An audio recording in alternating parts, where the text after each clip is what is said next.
G'day there guys, thinks he's really productive, but really he's just lying to himself. It's Markee, and welcome back to another episode of r/Am I the A-hole. Now, if you enjoy today's content, please do smack that like button, sit back, relax, and enjoy the show. Thank you. Posted by user, I ought to be thrown away. Titled, Am I the a-hole for interrupting my wife's work from home meeting in a panic after the baby had an explosive crap that sprayed like 5 feet across the room and decimated our laundry and floor? Okay, look, I was changing a wet diaper and he just fudging blasted. It was terrifying, like one of those things you see in slow motion but you can't do anything to stop. If you've ever seen a baby poop, you know that it looks like whole grain mustard. Imagine scattershot of that literally tearing through the air like a cannon firing wet shrapnel. It got all over our laundry, which we keep by the changing table. It got all over the floor. It even got on some stupid globe that my wife had there as a decoration. Not to mention my arm, which I did not pull back fast enough. And I've got pretty hairy arms, so it was stuck all up in there. Unbelievable. Anyway, I panicked and started shouting for her to come upstairs and help me. I hope she muted her meeting before she came up, because when she came up, she was yelling, spitting, mad, shouting at me how I was a selfish a-hole for interrupting her meeting. I showed her the mess, and she took the baby and said, "Fudge and clean it up." Am I an a-hole like she says for interrupting? I mean, I know work is important, but this was a moment of panic for me. Now, I should be cleaning it up. I can admit that. But the way she commanded me to do it and then stormed away? All I cleaned was my arm, and now I'm just sitting here, looking at the mess, thinking how ticked off I am instead of doing anything. I want some help since this is literally the grossest thing I've ever seen, and I don't handle gross stuff well. Am I the a-hole for interrupting her meeting and asking for help with this? And would I be the a-hole if I refuse to clean it without help? It's very childish of you to start screaming and freaking out like a child, when of course she was in an important work meeting. It wasn't an emergency. It was just a gross mess and you grossly overreacted. She's right to be as pissed off as she is at you, OP.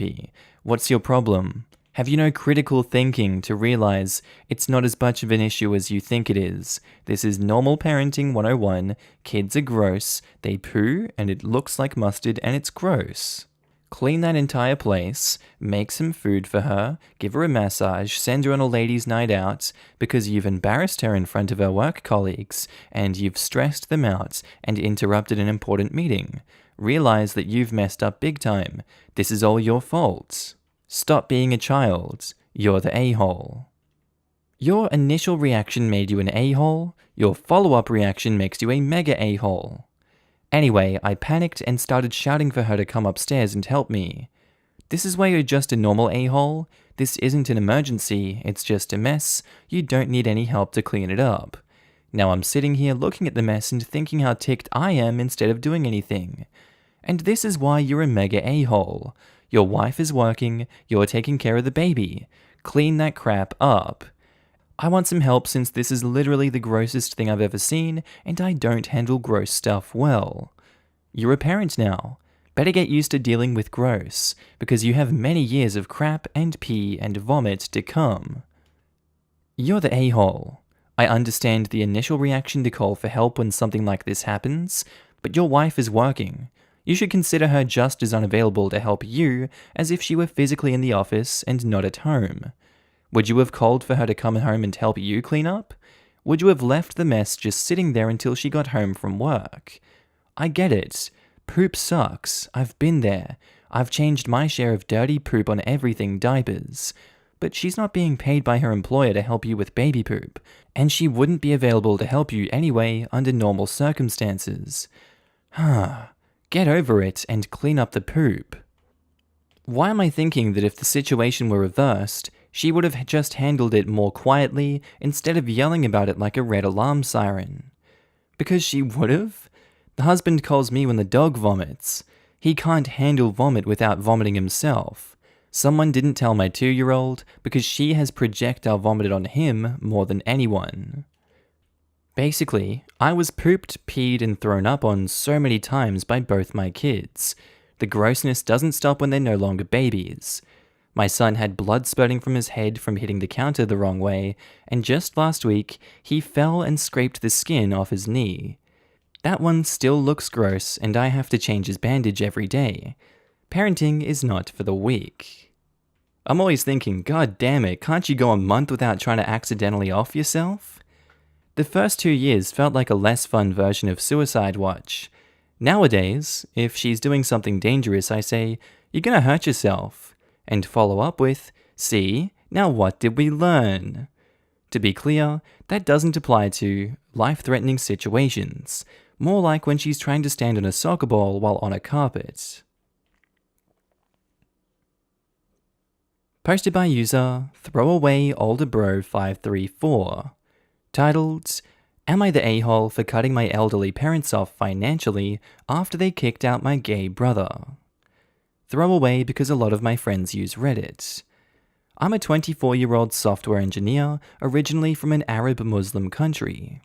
I moved to the United States with my parents when I was 5 years old, and my younger brother was born here. He is now 16. A year ago, my brother came out to me as gay. It wasn't a surprise to me. I've always been very close to my brother. We grew up in a majority white town, and my brother was picked on frequently as a kid for being Arab, and on top of that, he's always been very shy and quiet. So I was the number one person my brother confided in while growing up. I've known he was gay for years, but I let him tell me when he felt comfortable. When he told me, I was obviously completely supportive. I told him I would always love him and support him, and I couldn't wait to see my brother-in-law someday. Jokingly. My brother cried and hugged me. Our parents, however, are very, very homophobic. I know you guys in America have experience with homophobia too, but trust me when I say that you have no idea the extent of it in fundamentalist Muslim countries. My parents are in their 70s and are both retired. They spent most of their careers back in their home countries and never built any savings in America due to financial strains. We live in their house, but I'm the primary breadwinner and I make good money as a software engineer. My job isn't one that requires me to be physically at work, so I have fortunately avoided any negative financial effects from the pandemic. Yesterday, my brother decided to come out to our parents.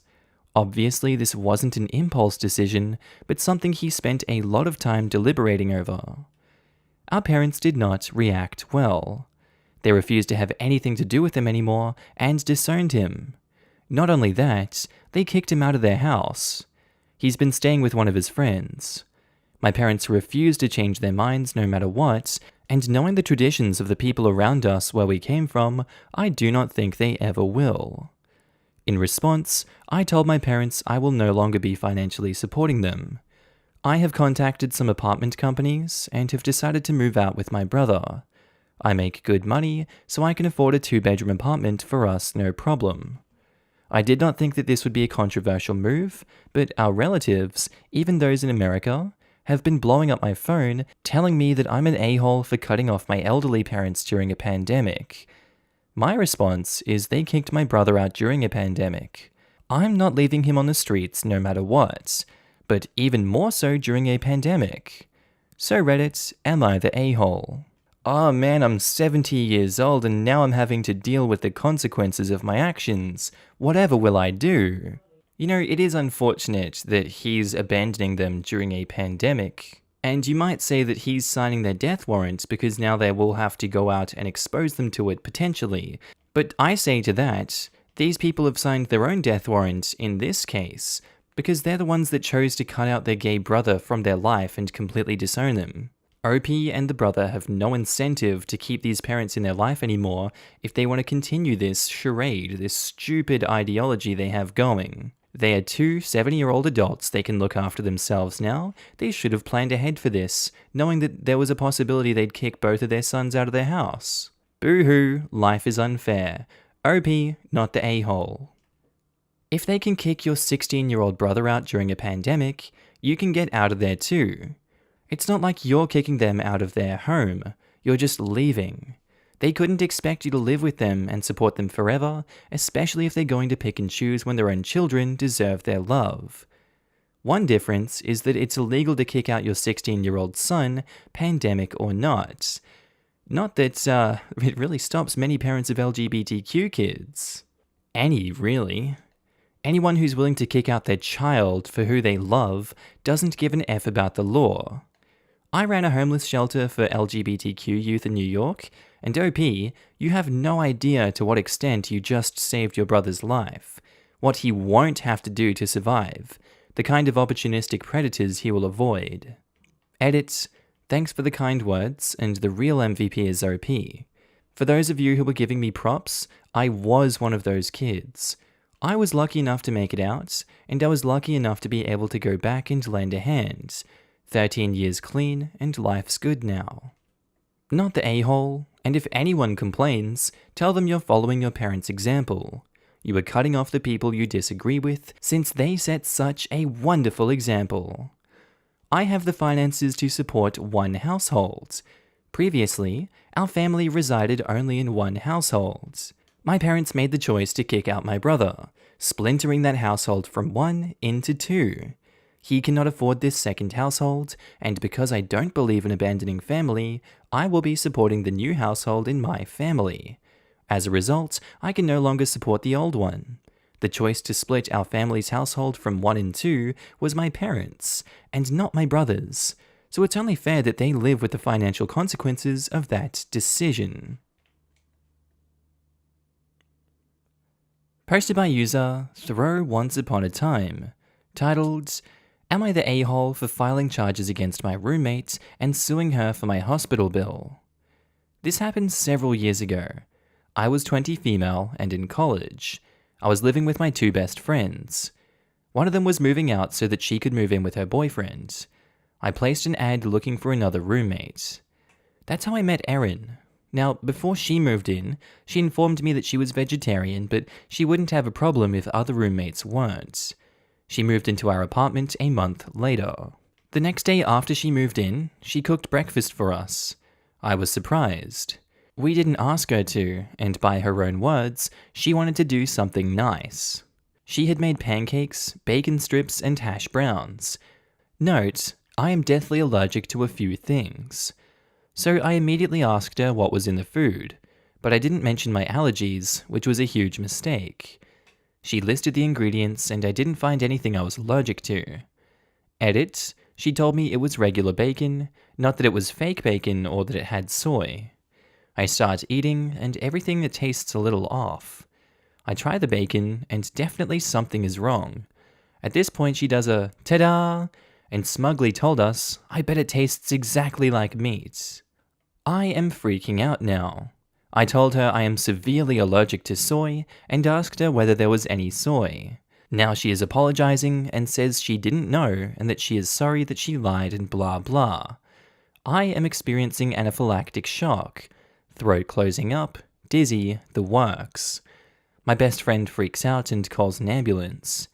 I had to stay in the hospital for 2 days. With the US healthcare, the ambulance plus my hospital stay racked up a lot of money. Money that I didn't have. In the meantime, I also filed a complaint with the police. Food tampering is a felony. I had a lucky break, as my best friend had filmed the breakfast to post on Instagram, and she got the whole thing on video. In the end, Erin had to plead guilty to some low degree of felony. She didn't get any jail time but got community service. Once she was found guilty, I sued her for the hospital fees. I won that one too. I did all the legal things under the advice of my uncle's friend who was a lawyer. He said something about how it'll be easy to sue if she had a guilty charge. I also did not have any contact with Erin during any of this, under the advice of my lawyer. Erin's scholarship was cancelled and she had to drop out. She also went into debt paying my medical fees. I saw her on Facebook a few days ago, and she's still down on her luck. I guess a felony charge makes it very hard, no matter how small the charge was. I know she is the a-hole for lying about food. I want to know whether I'm the a-hole for everything I did after. Because the bottom line is, I am basically screwed a person's life because they put the wrong ingredients on breakfast that they made only to do something nice.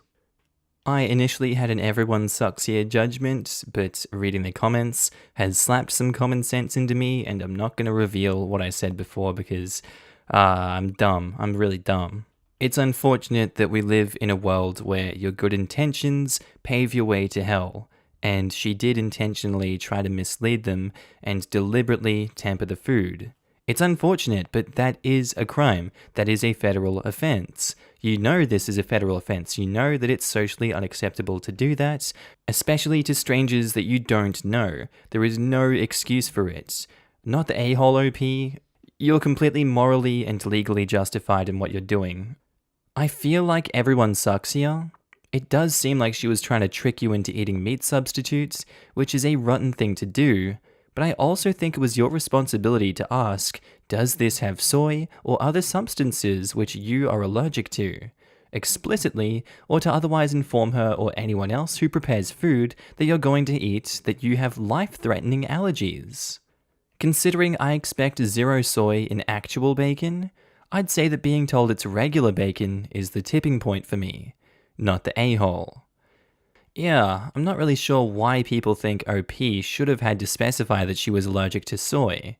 If you hand a vegetarian a piece of fake bacon and they asked, is this fake bacon? And you said yes, but it was actually real, and they get sick, you'd be in trouble for lying. OP assumed there wasn't any soy because it was real bacon. But OP says she's deathly allergic to a few things. This is a complete stranger cooking for the first time as roommates. Very odd OP wouldn't mention anything about allergies. Not the a-hole. The reason that food tampering is considered a serious crime is because it can have precisely the kind of consequences you suffered. She absolutely needed to be responsible for your costs and face the proper legal consequences for her reckless act that literally endangered your life and could have killed you. And for what? In order to trick you into liking something vegetarian? She did not at all do anything actually nice for you. She deliberately deceived you. You did the right thing. The things you needed to do. Posted by user Quizeft22. Titled, Am I the a-hole for telling a coworker that he was being racist for saying getting my ears pierced at a young age was wrong, causing him to be fired? I'm a first-generation American with an Indian background. In our culture, a baby gets its head shaved at a year old, and usually for girls, their ears pierced around the same time. This was done for me, and I'd like to think it's why I have amazing hair. And I'm also very happy that my ears were pierced when I can't remember the pain. I love wearing earrings. So I'm not saying I would actually do this to my own child since I'm not religious, but I do respect that it's a very important part of my family's culture. A co-worker of mine went on a tirade saying me getting my ears pierced as a baby was bad, which I highly disagreed with. Especially since my piercing will always close up and is not permanent. I let it slide up for a bit and eventually said we can agree to disagree.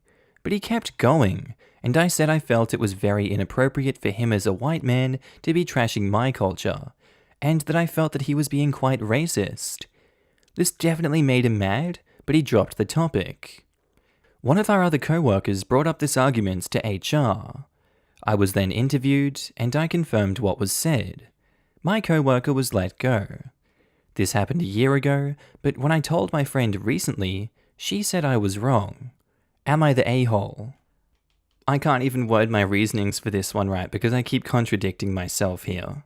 It doesn't look like there is any apparent racism. I guess there might be a distinction between culture and race, because she was saying to him as a white man that he was being quite racist. He thinks babies getting their ear pierced at such a young age is bad, and it's okay to disagree with that culture. It's also okay that OP disagrees. We're allowed to disagree in this world. I think he was wrong for making such a big deal about it and blowing up in the office like that, but I do think it was wrong for calling him a racist. It's like, would you be a racist for saying that circumcisions are bad and being angry about that? I don't think you would. I think a lot of people do it. Ear piercing is not a race issue. I think you jumped the gun and got him fired there, OP. So I'm going to say that everyone sucks here. There was no racism here that I can see. This guy doesn't like the idea of babies getting their ears pierced. That dislike has nothing to do with any specific race or culture, but applies to anyone who gets their baby's ears pierced. I mean, I'm not a fan of male babies getting circumcised. Does that make me anti-Semitic? Or can you acknowledge that disliking a thing doesn't mean that you dislike everyone who comes from a culture that does that thing? Turning this into a race issue was kind of an a-hole move on your part. That said, he's also an a-hole for not letting the topic drop and continuing to push the issue. That's not appropriate behavior in the workplace, or any place really. I disagree. If it's a reoccurring discussion, as a person of color myself, we tend to explain if something is cultural pretty quickly to help explain our stance and reasoning. OP probably mentioned several times that she sees it differently based on her cultural beliefs and practices, and if he kept going on knowing that, yeah, that's racist if he keeps talking about it to her, knowing she had it done as a baby and why. And OP says, I think that's my biggest issue. It's fine if he disagrees, but to continue to disparage a very important part of my culture when I've made it clear that let's just agree to disagree comes off as racist to me. Culture can be separated from race. As another person pointed out, if I object to female genital mutilation, is that racist? No, it isn't. My objection has nothing to do with race and everything to do with an action. Those are actions or behaviors, not race. Race is not chosen. Cultural practices are actions you chose to participate in. And OP says, a cultural practice intrinsically linked to a religion practiced by 80% of one of the most populated countries in the world does link it with race for me. It's still a cultural practice, not exclusive to your religion, and religion isn't race. They can be closely tied, but they are not the same thing. A white child adopted by parents in your racial group would go through the same things. Be careful with matching race and culture, because not only is it not true, it's one of the key arguments of neo-Nazis and white supremacists. Info. Did he say anything about your culture or just about the ears? If it was only about the ears, you're the a-hole. Many people firmly believe that you shouldn't pierce a child's ears until they are old enough to consent on their own. That belief has nothing to do with culture or race. Edit to add, this wasn't about race. Culture is not always the same as race. Cultural practices become out of date and need updating. Culture is behavior. Race is a social construct including physical behavior as well as cultural attributes. Culture alone does not define a race. And OP says, when I said it was an important cultural thing, he said I don't give an F about your culture. I think that is quite a rude thing to say. While he could have worded it better, he was likely saying culture should never be an excuse for causing harm to someone. That's how I interpret it. Right. His issue is he treated an office interaction like a barroom argument. I don't disagree with what he said, but it was not office appropriate. Posted by user Mission Climate 8891. Titled, Am I the a-hole for not getting my son's paternity tested? My ex-wife and I divorced about 4 years ago, as she was dealing with substance abuse and putting our children in danger.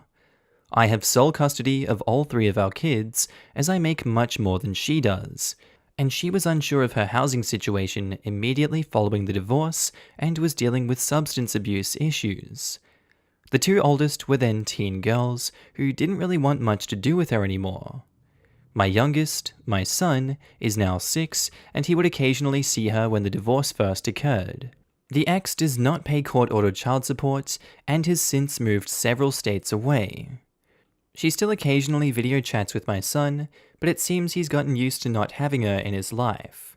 However, recently, she told me that she would like to pursue custody of my son. Apparently, the person she moved in with is the real father, and she claims my son should be with his real parents. I was stunned initially. I never thought it was possible I had raised someone else's child. X is insisting I take a paternity test, but I refuse. And the more I think about it, the more I realize how much I love my son. In my eyes, he's mine. I cried when I first held him. I raised him, I fed him, changed him, washed him, cheered when he learned how to crawl, taught him how to ride a bike. He is my son in every way, whether or not a paternity test says so. I told her that I would sue her for all the unpaid child support, as well as emotional damage and medical expenses I paid for her that I know that she can't afford to pay back if she tried to pursue custody. Furthermore, she has been largely out of my son's life for 4 years, and the other man has never been in his life. I can't imagine the kind of damage it can do to him to uproot him from his sisters and me to send him to live with virtual strangers, including a woman who had such severe substance abuse issues she was using even while pregnant. X randomly showed up to my house one day, telling me she was clean and that her son should be with his mother and real father. I threatened to call the cops until she left. I've since blocked her from all of my contacts and warned the rest of my family that she may try to get to my son through them. Her partner recently called me and begged me to see his side, that he needed to know if he had a son that he never got to meet, and that it was the right thing for me to take a paternity test. I blocked him as well. I've been talking to a lawyer ever since. Part of my family is conflicted and thinks I should get the test just to know for sure. I'm on the birth certificate, and according to my lawyer, at the moment they do not have a strong case for custody. It's been about 2 months since I heard from my ex or her partner. They have not yet pursued anything, but I am ready to fight for my son in case they do. Am I the a-hole for refusing to get his paternity tested? No. What the hell? What, they want to show up into his life now after 4 years of just ignoring his existence and be like, oh, we're clean now. Yeah, let's get paternity. I want to see my son. Ha ha ha. It kind of sounds like they're on another drug high. A very dangerous one where they want to put this son in a situation he very much does not want to be in. Family saying that he should get the test should be ignored for a week. That's very much not a rational and normal thing to do. Who cares if he is genetically the child or not? That's just asking for him to be put in a bad situation and giving them more fodder in the pipe dream that they ever actually get a lawyer and a case together, because it doesn't seem likely. Not the a-hole. You have a lawyer. Listen to them, not Reddit. If you want to know for sure, wait until he's an adult, so your ex can't say I told you it's my boyfriend/husband's kid. You should also speak to an expert about having an age-appropriate conversations with your son about the situation. It would be awful, but not unimaginable, for your ex or the supposed bio-dad to get in contact with your son directly somehow and tell him. It's better he finds out from you first and is confident in your steadfast love regardless. Edit, since folks seem confused, not the a-hole as always, when your top priority is the well-rounded well-being of your child. Also, thanks for the awards, kind Redditors. Posted by user She Don't Eat Right. Titled, Am I the a-hole for taking away my pregnant wife's credit card because she keeps ordering food bad for our baby?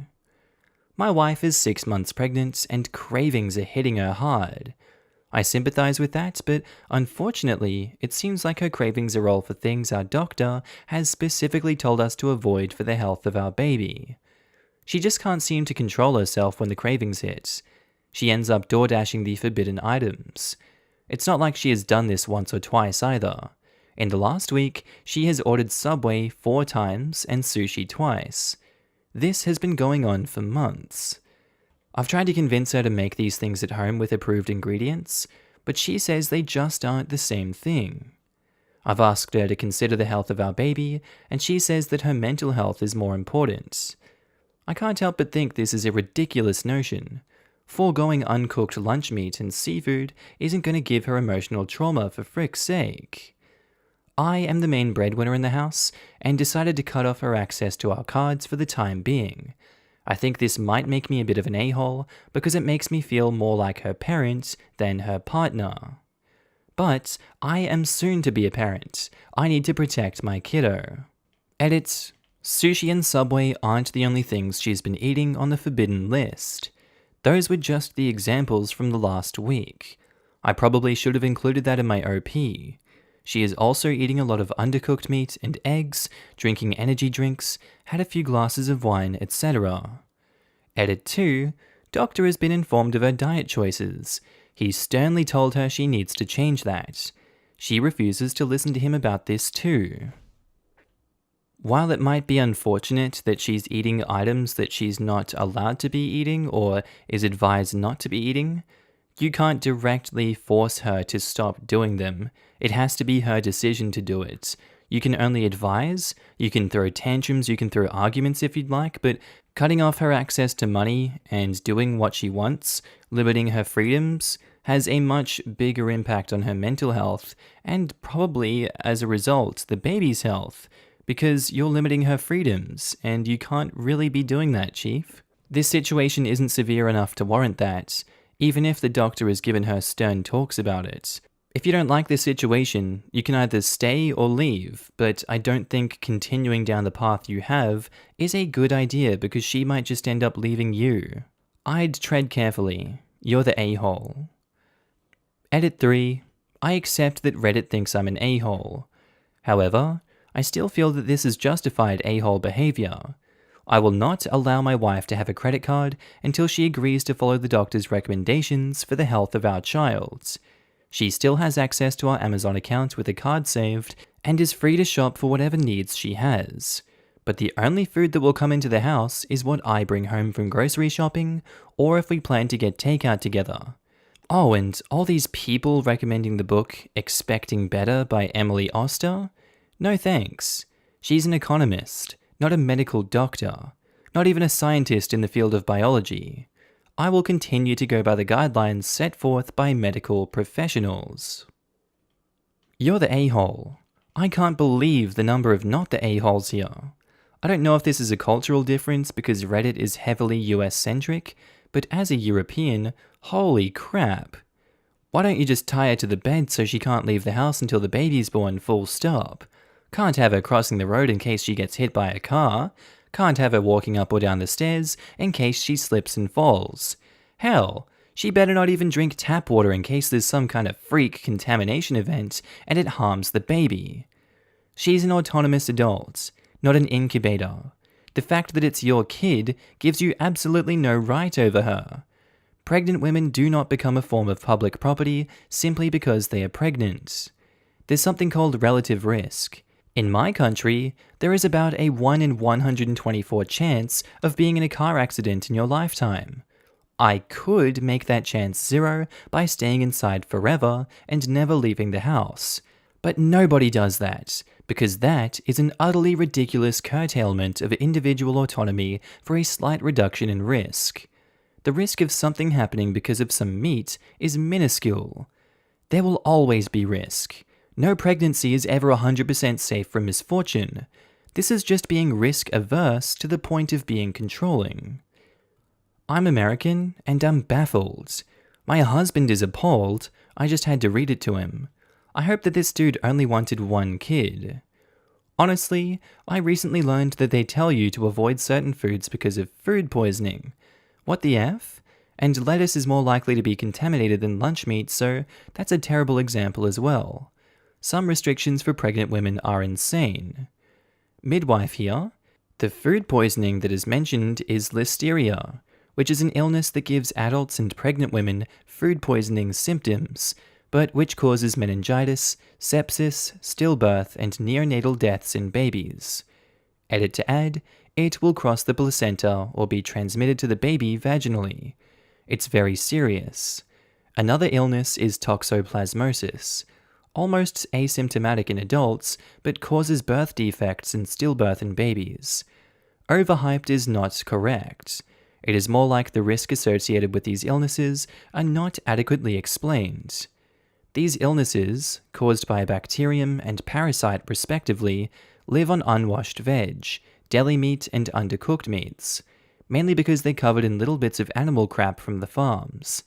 Edit to add, listeria proliferates and grows really, really well in the fridge. It's not like other bacteria that likes a warm environment. That is why it can seem strange that we would advise against eating well-refrigerated foodstuffs.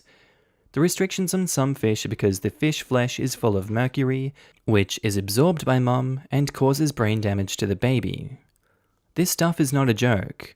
Though it can feel excessive when your cute baby is born, it isn't so funny for anyone when they cannot count in grade 1. So while OP is the a-hole for being controlling, the wife is the a-hole for not taking care of herself or her child. Also, there is no safe level of alcohol consumption for the fetus. Fetal alcohol syndrome is serious and a rubbish thing for the child. Furthermore, a pregnant woman's capacity to metabolize caffeine is different to normal, so one needs less caffeine to get the same effect. Hence, why a normal strength coffee can make pregnant women feel sick. Edit to add, I'm not talking about the fetus, just illustrating that pregnancy results in more changes to a woman's body and physiology than just creating a baby bump. There's a lot more going on in pregnancy and birthing than people realize, and us health professionals over here are not just wasting our time telling you all this because we have nothing better to do. Edit, thank you for the awards, though I hope they were A, free, and B, will help raise awareness. Pregnancy is such a hot topic, and there is such a culture of freedom versus medical recommendations when it shouldn't be like that at all. No one's trying to punish anyone by recommending that something is safe or not. We are literally just trying to stop death and diseases so you can all go home and enjoy your new family. 100% this. These are things that are really dangerous to the health of an unborn child and can lead to lifelong medical issues for the child. Of course, mental health is important, but if maintaining your mental health is coming at the expense of your unborn child, you need to readjust your priorities. Taking chances with your unborn child's life is unfair to them and pretty selfish. Obviously, it's concerning because even the doctor is being vocal about it. Unfortunately, the solution isn't to take away the access to a credit card, etc., because that will only breed resentment and is borderline abusive. Only borderline because she still has access to Amazon, etc., using the card. She's not completely cut off. The issue needs to be addressed another way so that both parents are bringing a child into a stable environment. Definitely, everyone sucks here. Posted by user Am I the A-hole engagement, titled, Am I the A-hole for telling my daughter to cancel her marriage? I have a daughter, 27, who was with her boyfriend for 7 years, and they got engaged not long ago. Just a small party, not many guests. She always talks to me about how she loved him, how he always listens to her, and he was made for her. I have always agreed with her, since I found him to be a good-natured man. He was kind and humble, and was always respectful to our family.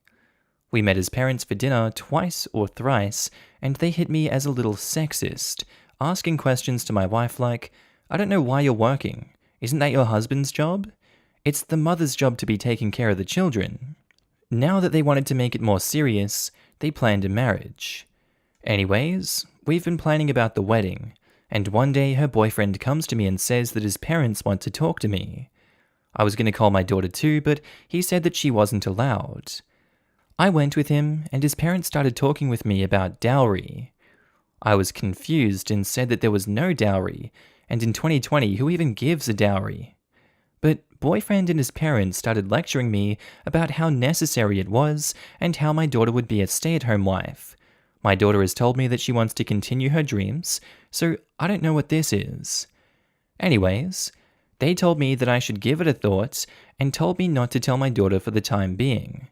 However, I immediately told my daughter about it and she started crying, saying that she didn't know that her boyfriend was so sexist. She asked me what she could do now, and I told her that she wasn't being forced and could cancel her marriage if she didn't want it. Well, that is exactly what happened, and now her boyfriend and his parents are calling me, saying I took away the love of his life, etc. On top of that, some of her friends, as some were bridesmaids, said that I was an a-hole for breaking up what would have been a healthy marriage. But it's my daughter's happiness that matters. Am I the a-hole? Your daughter chose to cancel the marriage because she looked ahead and saw that she wouldn't be happy with this man and with his family beating down on her like that. I feel like no one has the right to say that she would have had a healthy marriage if she's the one that took those steps to do it. I really don't feel like OP coerced her and did this against the wife's will. I feel like if this woman knew that OP was talking smack, she would have shut OP down and not gone ahead with cancelling the marriage. I feel like this woman knows exactly what she was coming up against and was probably too scared to admit it herself and was just going along with it until someone else validated her.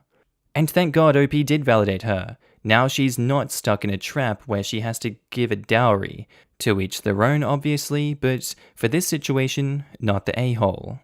You saved your daughter from a life of hell. Sorry she had to go through that though.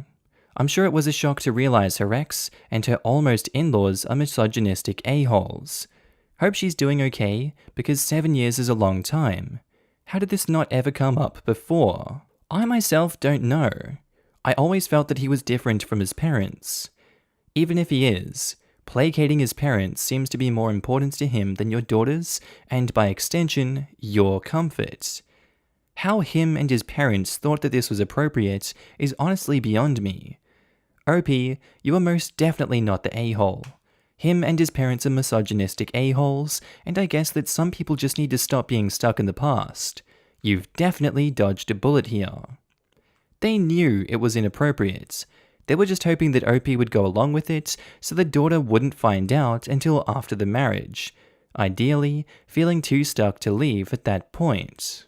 They specifically told OP to hide it from her. They knew exactly what they were doing, not the a-hole. There are many, far too many domestic abuse survivors who tell stories of how their abuser was a perfect partner until they became married. Now, I'm not saying this guy would turn into some violent, abusive monster, just that it's not uncommon for some people to radically shift their attitude towards a partner once they have secured their property. And this guy and his family definitely viewed your daughter as property. A vessel whose primary purpose was to make babies and be the sole caregiver while the man continued to pursue the life and dreams he had before the marriage. I know it can be hard to see, but your daughter would have likely been secretly miserable for years while she slowly suffocated under the thumb of these sexist clowns.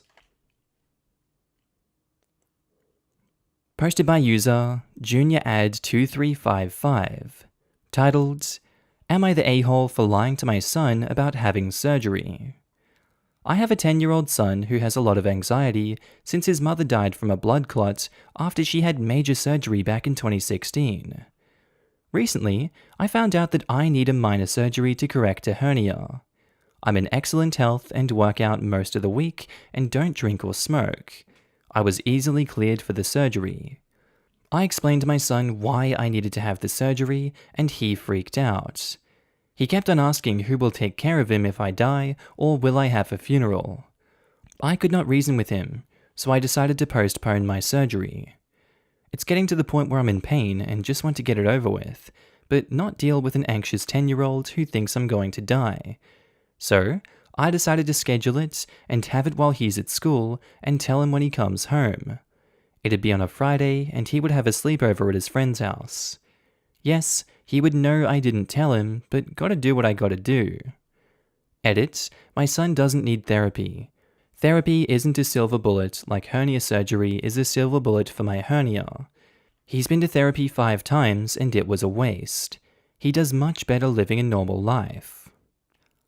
It just seems like you're doing everything you can to avoid sitting your son down and explaining that not all surgeries cause death. And it seems like you don't want to have that talk, you'd rather avoid it, and then lie by omission by getting him out of the house and doing it anyway? I don't think you're realizing how much of an a-hole you'd come across coming out of that surgery on the weekend and him coming home and seeing you in a post-operative state. He'd be like, Jesus, my dad did it anyway. He's gonna die. He could have died. What if he dies in the future? When is he gonna do this again? He's 10 years old. He's not thinking rationally, and you're not helping him. You really come across as a major a-hole here. You need to take him to a therapist, and you need to talk about this. His anxiety might get worse as he grows up and could become a phobia. One thing that does alleviate fears in children is to explain every possible outcome, even if it will not happen. Talking to him about what would happen if you do die, and the steps that would be taken would make him feel more secure. Making plans that will hopefully never be needed may seem like a waste of time, but are great to have not only for making your life easier, but also giving your child peace of mind. Being honest about medical procedures, having your doctor and surgeon explain the procedure, and every possible outcome that can happen is also great to do. He can ask as many questions and know the people that are operating and be able to trust them. You need to be honest with him about your health and what is going to happen. All of this, acknowledge the fear. Just acknowledging the fact that he is scared and he has good reason for feeling scared will go a long way. Then talking through how things would happen if the minuscule chance his worst fear came to be will help him alleviate anxieties. My concern for him would be when he finds out. So now he would not only be worried about his parent dying, but that he might not even be told that there was a problem in the first place. He could be afraid that everything could be fine 1 minute, and then he lost another parent without him ever knowing there was a problem. Probably blame himself because, let's face it, you're already blaming him for postponing it and being in pain. He needs therapy and open communication. I think the OP needs therapy too, since he doesn't seem to want to deal with the reality of what his kid is experiencing and is willing to lie to him instead of taking the time to explain what's going on and make a plan if things go wrong so his son can feel a little more secure. Posted by user throwaway400197113. Titled, Am I the a-hole for refusing to take my brother and his pregnant wife in after he told me to abort my son? I, female 28, was 5 weeks pregnant with my son Jack when my husband got involved in an auto accident that left him on a ventilator for a few days and then he passed away. This absolutely ended me. I was going through the worst days of my life. I had to go to the hospital, I was suffering from anemia because I didn't eat for 2 days following the funeral, I felt tired, weak, and pale all the time. My family, who hated my husband, especially my brother, showed up at the hospital and started talking about my health and how the pregnancy was probably causing this. And he told me I should consider abortion since, being a new widow, having health problems weren't suitable conditions to raise a child in. I was in disbelief. I knew he hated my husband and hated that I was pregnant with his baby, so he brought up abortion to get rid of him permanently. I was so mad. I asked him how could he expect me to let go of the last piece I have of my husband who was taken from me all of a sudden. I told him how my husband was so excited to be a dad and how much this meant to him. I called him selfish and insensitive for even thinking about it, and I cut contact with them after that. Now my son is 3 months old, there isn't a day that goes by that I don't wish that my husband was here with us. It's so unfair, and my son didn't deserve not having his dad around. Last week, my mum called me. She started talking about my brother's financial struggles, and how he could no longer pay for rent because his work project that he put money into got cancelled. She suggested that he and his pregnant wife could come stay at my place for a couple of months until he figured out something. She said she has no room for them in her house because she already has her niece staying with her after she and her husband divorced. I told her that I couldn't let him live with me after he blatantly told me to get an abortion just out of spite and hate for my husband. I told her how I felt and how difficult it was to realize that my son was rejected by him, and now he wants to be a part of my and my son's life.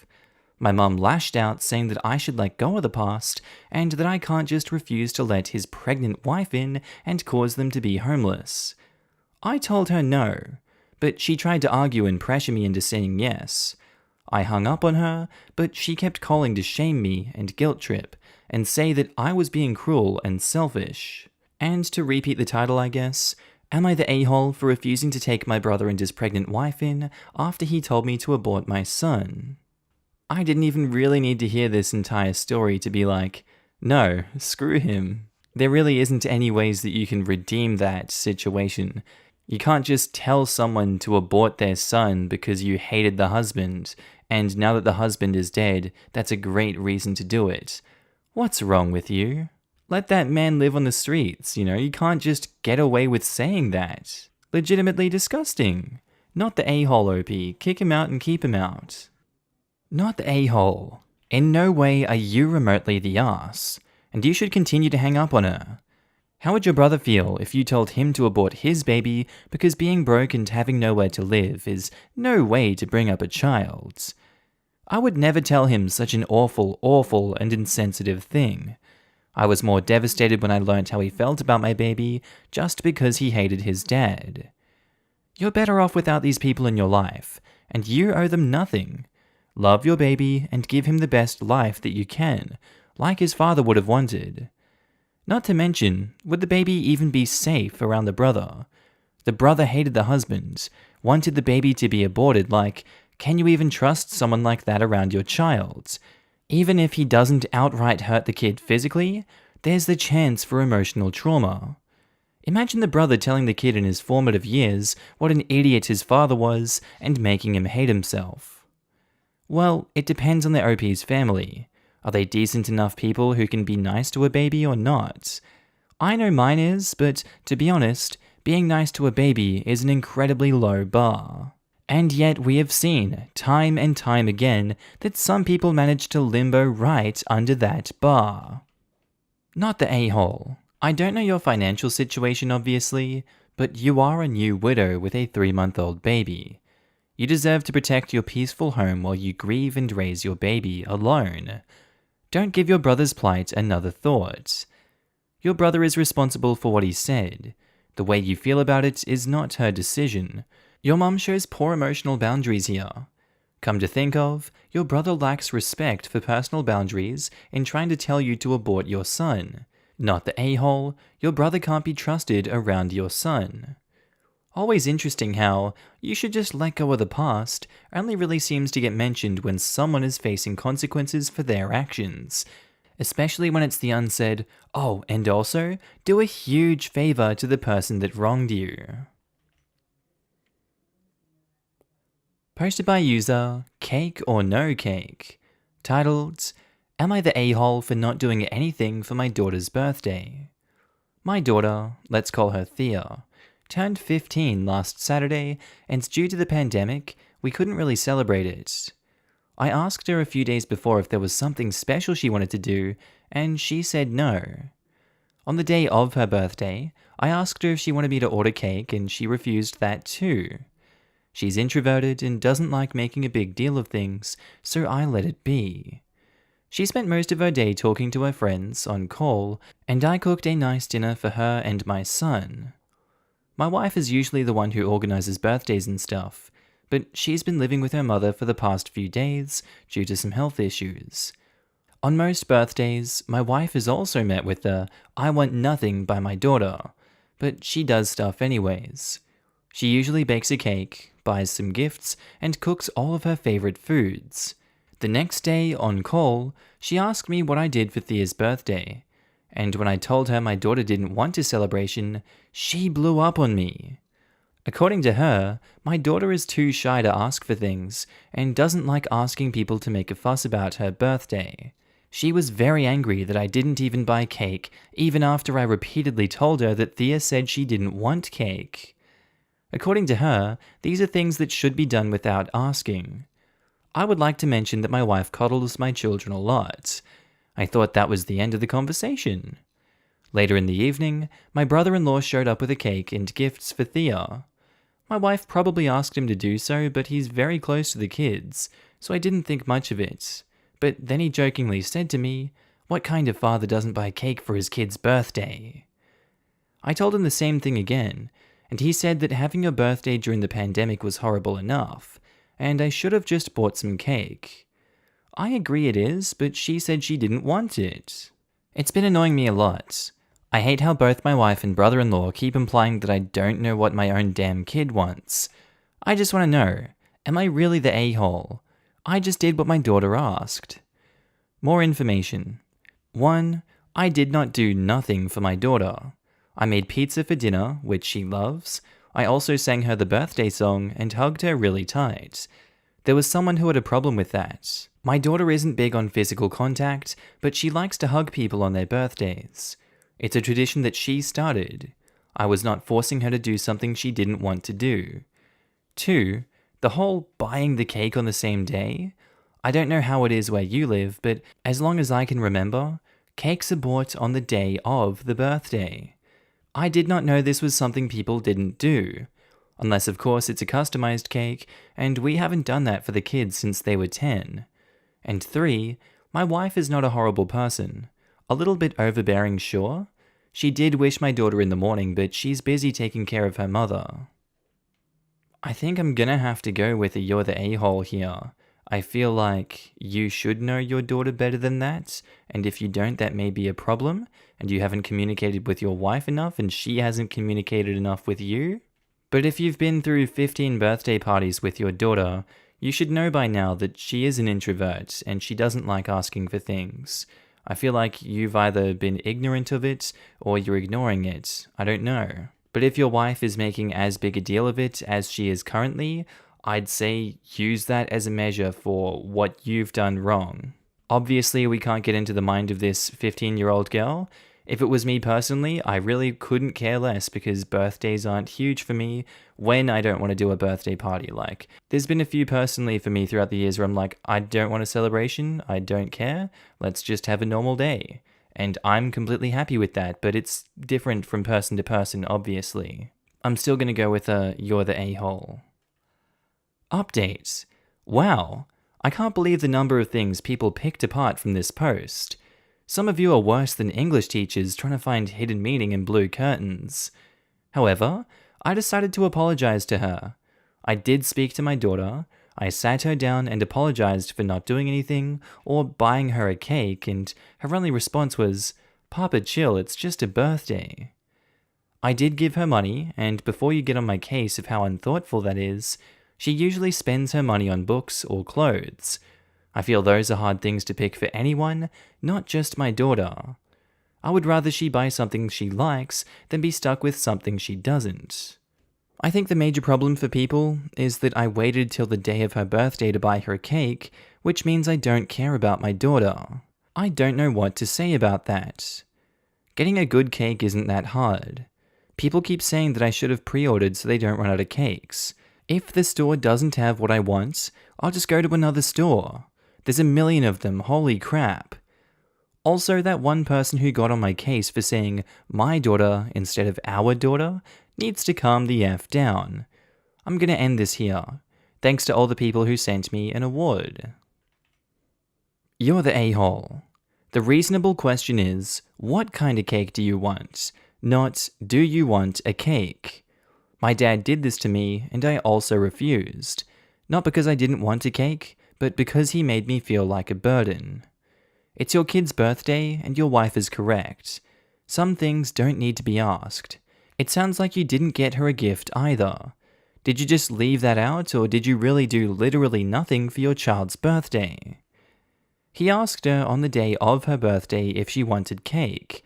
If that doesn't scream I couldn't be bothered ordering a cake, and I'm just asking out of politeness, I don't know what does. Who waits until the actual day of the birthday to start thinking about ordering the cake?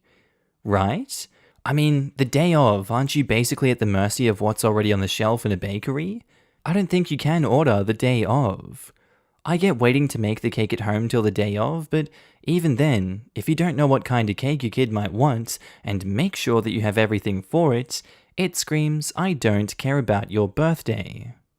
It does depend. My kids and I love the really cheap supermarket sheet cake. My wife has learned over the years that I'm not being melodramatic when I say I want the cheap kind from the market. My boys are the same way. Ironically, my wife hates cake and will be happy with a nice cupcake. Edit to add, cheap supermarket sheet cake lovers unite. Posted by user KFTT778. Titled, Am I the a-hole for calling my sister an idiot after she fell for the Illuminati WhatsApp scam? In case you're unaware, there's a bunch of scumbags in Cameroon who pretend to be part of the Illuminati and message people on social media, telling them they're invited and will receive benefits like a massive salary and be a part of this secret and prestige organization, after the initiation and the registration fee of $666, of course. There's various YouTube videos of it, and the whole thing is so ridiculous. I don't know how anyone could fall for it, but lo and behold, my idiot sister did.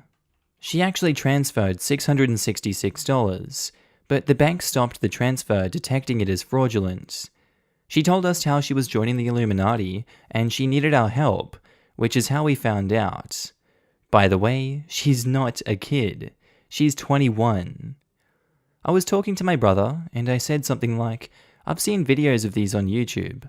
I couldn't believe there were people this fudging stupid to fall for it. It's horrifying someone related to us is idiotic enough to fall for it. My sister overheard it and started crying and went to our mum. Parents said I need to apologize, and I said no.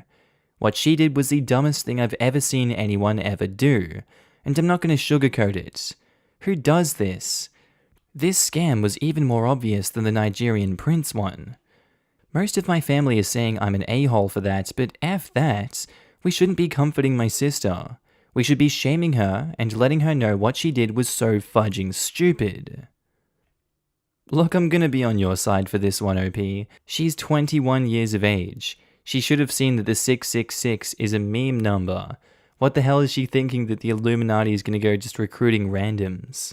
You are so thick in the head if you think that that's a real thing and you're like, damn, it sounds too good to be true. Better smash that $666 button. Let's go. Wow, I knew that they were operating out of Cameroon this whole time. It all makes sense now. Wow. Your family doesn't want to upset your sister, and that's understandable, so it's obviously going to turn it on you. Oh, you're the one upsetting her. God, I'd hate to upset her too if I agreed with you. God, you're an a-hole, buddy. Rest assured, OP, you were definitely not the a-hole for this one. My God, not the a-hole. I would have done the exact same thing. Your sister is an idiot. She's 21 and fell for that crap? Even my 80-year-old grandma could see it from space that it was a scam. You were right to call her out. At least she's unlikely to do it again. Just to be safe though, take it as an opportunity to educate here. There are loads of articles online about how to spot a scam, as some more convincing ones might still get her. Edit: some people are saying she shouldn't be shamed further, and I agree with that. She shouldn't be continuously ridiculed and shamed for the rest of her days about it, but I have nothing against him calling her an idiot at the time. You're the a-hole. Of course your sister is an idiot, but it's not kind to rub people's flaws into their faces and talk about how fudging stupid they are and how embarrassing it is that you're related to such a pathetic person. Acting that way is being an a-hole. Generally, the insults that hurt the most are the truth. OP didn't helpfully inform the sister she was stupid when she had no idea. For example, before she knew it was a scam. His sister had already fallen for a scam and had been made aware. She already knew what a giant idiot she was, and she probably felt incredibly dumb and humiliated. Then she overheard her own family talking about how horrifying it was that someone related to them was as fudging stupid as she was. That hurt so much because she knew it was true that she had been, or is, incredibly dumb. And also, learning her family is ashamed to be related to her makes it even worse. OP is kicking her when she's down, and that doesn't help anything. You know those people who tell everyone all of their flaws super rudely because they're being real? The guy who tells a woman they're fat asses and should eat a salad and go for a jog now and then, etc. Those people are a-holes. Since when has, but they do really suck so my insults are true, become a defense for being an a-hole? I don't understand. If OP had said, my sister is such a fudging fat cow, it's horrifying we're related to such a lazy food hole, would people be like, oh, but your sister is fat and lazy, you're not the a-hole? Mr. Jimmy Three Shoes rebuts. OP was talking to his brother. He didn't walk up to his sister and tell her she's the dumbest person he's ever met. So no, he wasn't rubbing it in her face. Him also refusing to say he was sorry for saying it out loud to someone else also is not rubbing it in her face. OP's sister is embarrassed, yeah, but she didn't lose any money for falling for it. Taking some ribbing on the chin is a pretty fair trade in my opinion. The kind of person who sends $666 to the Illuminati doesn't know they are stupid. They are a stupid person who thinks they are smart. Comforting sister isn't going to help. But a kinder approach than just telling her she's stupid would probably be figuring out why she fell for the scam. Does she feel directionless? Does she want to feel special and important? She's probably drowning in a lot of shame, but it could help her figure out the reason that she's falling for scams. Posted by user No Longer a Doormat. Titled, Am I the a-hole for telling my stepdaughter to go ask her real dad when she asked me to pay for her plane tickets? So I married my wife Elise 12 years ago. She has a 16-year-old daughter, Anna, from her previous relationship, and we have a 7-year-old son as well. From pretty much the beginning of our relationship, Anna and I have never really gotten along. I don't know how to emphasize that it's not because of a lack of trying. She just does not like me. When she was young, she was just scared of me and afraid that I'd tear their family apart. Nowadays, it's more of a neutral dislike rather than strong antipathy, so I suppose that's progress. Elise is a stay-at-home mother, so she relies on me for income. As a result, I pay for everything for Anna. Food, clothes, volleyball fees, field trips, like I take an interest in her hobbies, I go to her games. I'm not saying I'm perfect, but I try my damn hardest to be the stepfather I can. But it's so hard. Always giving me curt, one-word responses, always having to have an attitude. She does things to get a rise out of me. Staying out late, reeking of booze, always trying to sneak boys in. Typical rebellious stuff. But I always let her know that I love her and am there for her in hopes of her craphead teenager phase pasts. The opposite is true for her biological father. She adores him. Can't tell you why. He never goes to her games, always makes excuses for why he doesn't want to see her.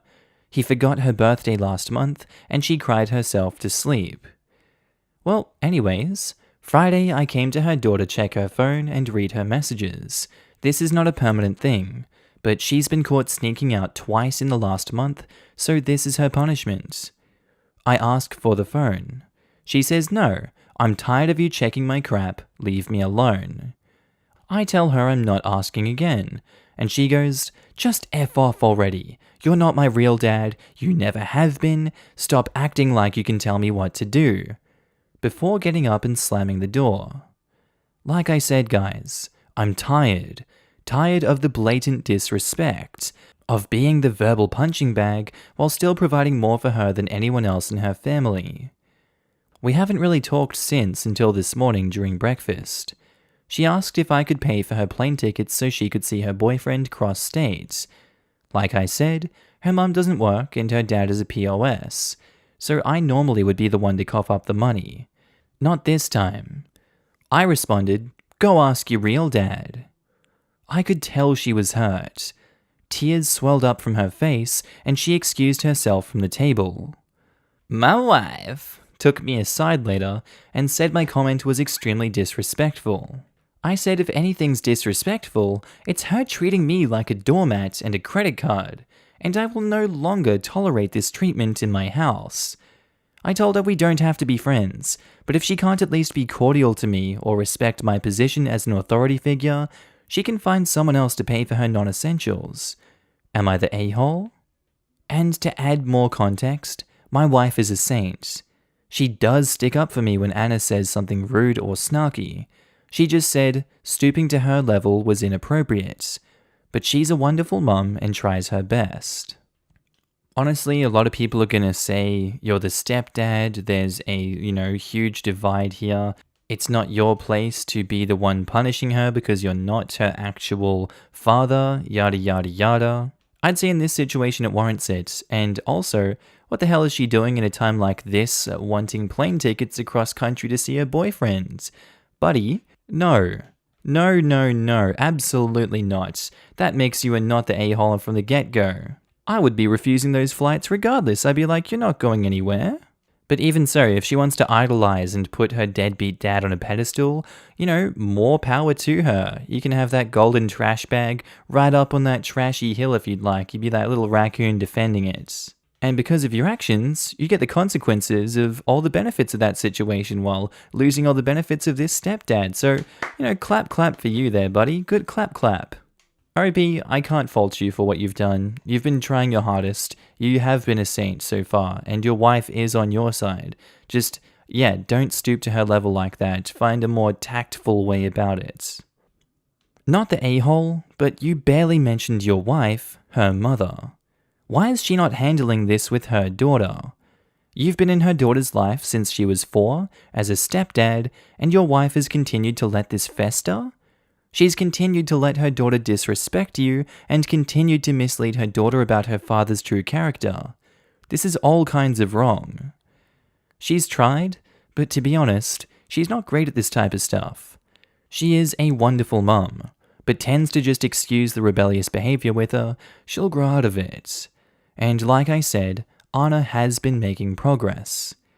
I think she's not good at it, and more that she bought into the myth that never being honest about a divorced spouse's true character somehow protects the child. Anna was allowed to continue with an unrealistic and incorrect image of her father. This just delayed reality for her to an age when she's ruled by emotions and hormones. Your wife is doing you both an injustice and needs to play a larger role here. She can't criticize you when she's not doing her part. She can't opt out of disciplining or teaching or guiding her child. That is the foundation of being a good mum. I always try to either speak positively or neutrally about my ex in front of our son. I hope he does the same for me. Hearing my parents voice their hate for each other always felt like they hated a part of me, if that makes sense. I told my mother that when I became a parent myself, and she started to cry. I wish I had had the words to tell her sooner. There's a difference in being neutral and letting a child have false hope. You are absolutely right about that. I am not condoning negativity, but delaying the truth isn't always the best idea. Posted by user, I hate Rand PM jobs. Titled, Am I the a-hole for telling my wife to do it herself after she volunteered me to help my neighbors again? I am 28 male and my wife is 26 female. Not sure if it's relevant, but it seems to be common to mention this. We also have a 6-year-old son and a 4-year-old daughter. Now, I work a lot. Housing prices are very high here, especially in the location that we live. I work in IT, so I make quite a lot, but regardless, it's a struggle, and I often find myself working overtime to get some extra pay, and of course climb up the ladder. My wife is a stay-at-home mother, and is active in the kids' school and the neighborhood. What is important here is that my wife likes the neighbors, meanwhile I avoid them, because they are primarily nosy 50-something single ladies who always ask me to do stuff, especially finding out my dad was a handyman. And I used to help him as a teenager, so I am very handy. Of course, I decline. Here's the problem. Since I avoid them, they have taken to telling my wife about issues with their house, who then volunteers my time. I went along with it once after clearly telling her never to do that again, and tell them to hire a professional.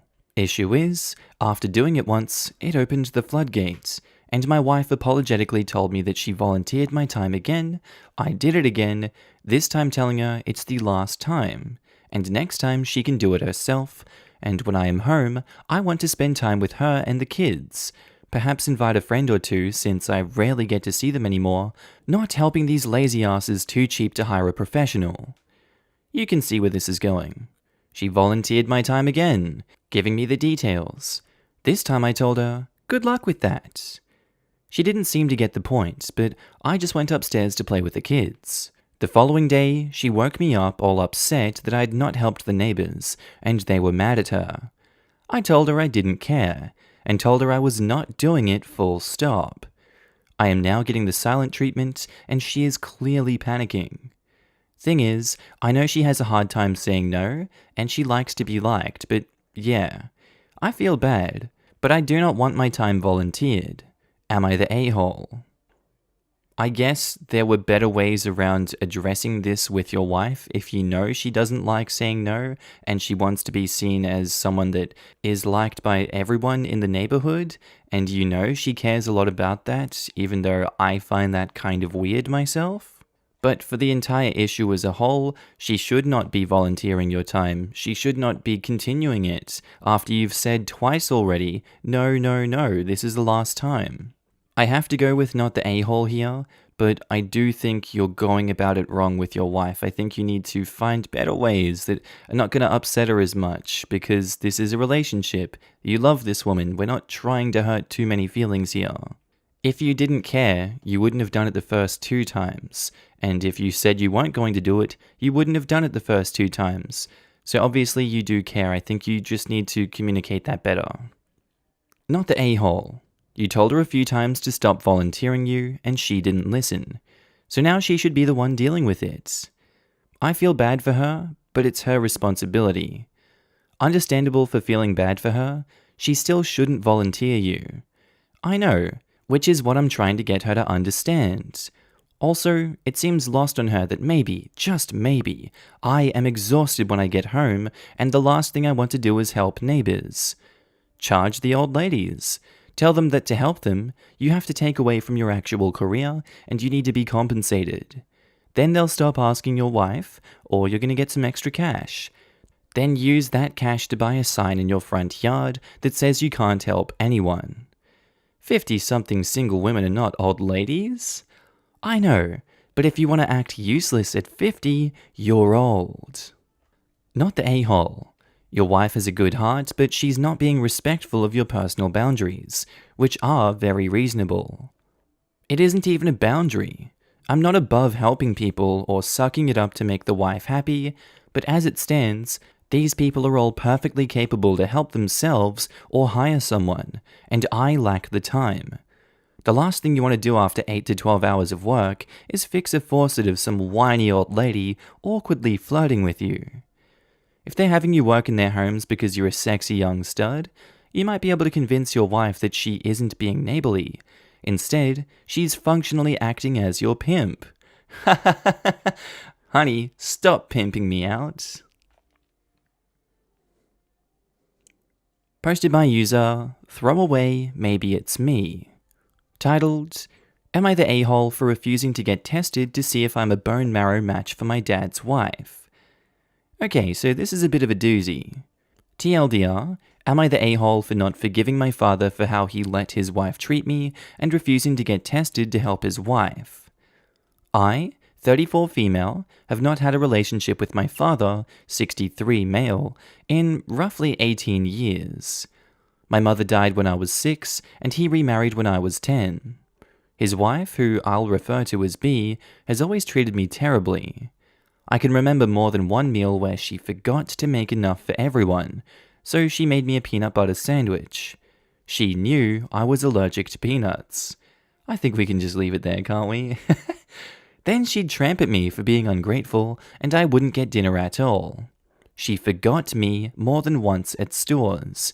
I was also quite frequently left to watch her children who destroyed my belongings and wouldn't listen. My father always blew it off. I was too sensitive. It must have been an accident. Oh, I needed to understand it was a big adjustment for her kids. I just needed to get over it. When I turned 16, B gave me a gift that she said was from the whole family. Eviction papers. Oh my god.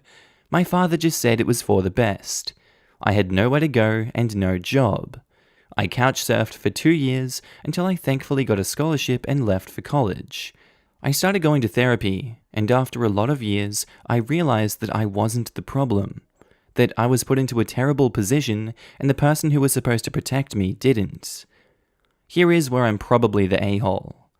I received a letter from my father that B is sick, and they're trying to find a bone marrow match. I was incredulous.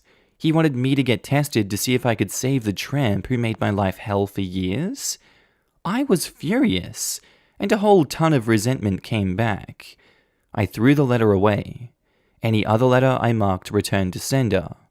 I know I should probably be the bigger person and get tested, but I'm still so resentful of everything she put me through and everything my dad allowed to happen. Maybe it's me, but if you throw your kid away, you don't get to ask them for anything ever. And before anyone asks, yes, I am still in therapy. So, am I the a-hole for refusing to get tested to see if I'm a match for my father's sick wife? I mean, she tried to intentionally give you anaphylactic shock, and then she also evicted you at 16 years of age, and he stood by happily the entire time. I think both of these people can go burn in hell for all I care, and I don't think you owe them anything. Keep writing return to sender, burn their house down, do whatever at this point. You're gonna be not the a-hole in my eyes. That is so incredibly rough. Automatic not the a-hole.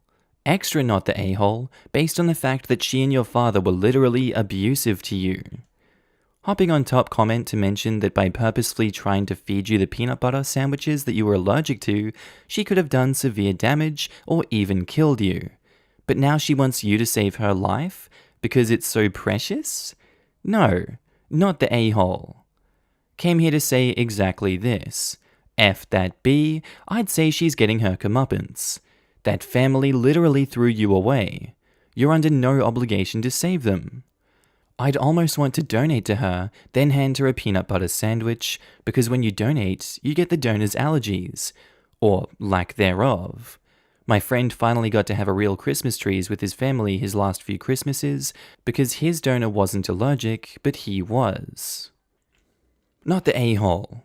Please don't for 1 second think you're an a-hole for not getting tested for someone who actively abused you. She wouldn't make enough for dinner, but then made you food that you're allergic to, just so she'd have a reason to complain about you being ungrateful, and your father just allowed that to happen? He failed you. She left you at stores and it was never brought up? You were failed again. Her kids were allowed to destroy your belongings, and no consequences were given? All the children were failed, because those kids could act up worse later. They evicted you at 16, which is illegal in most places that I know of, and have the audacity to ask you to get tested to help her. They failed you for years. You owe them nothing. Let me repeat, you are absolutely not the a-hole.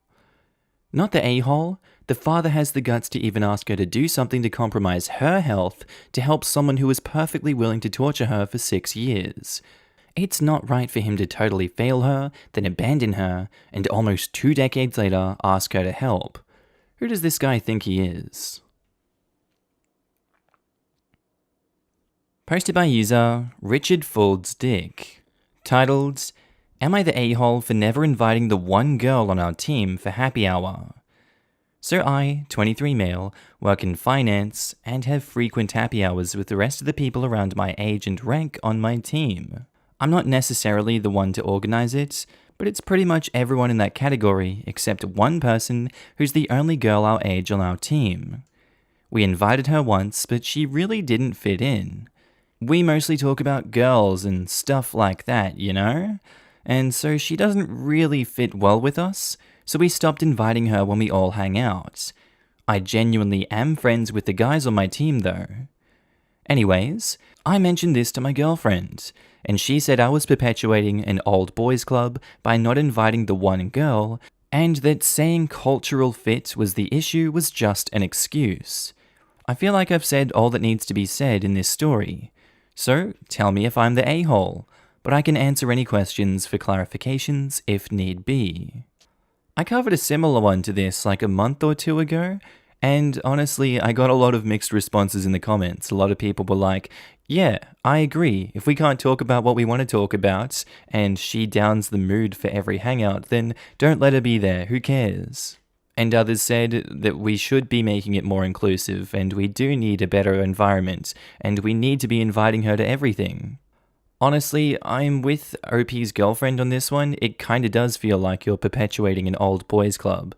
But it's not like every workplace has to include everyone in everything. I feel like this situation is different. I feel like they do like her, but they're excluding her on the basis that she's a woman and they can't talk about the things they like. That's an a-hole move in and of itself.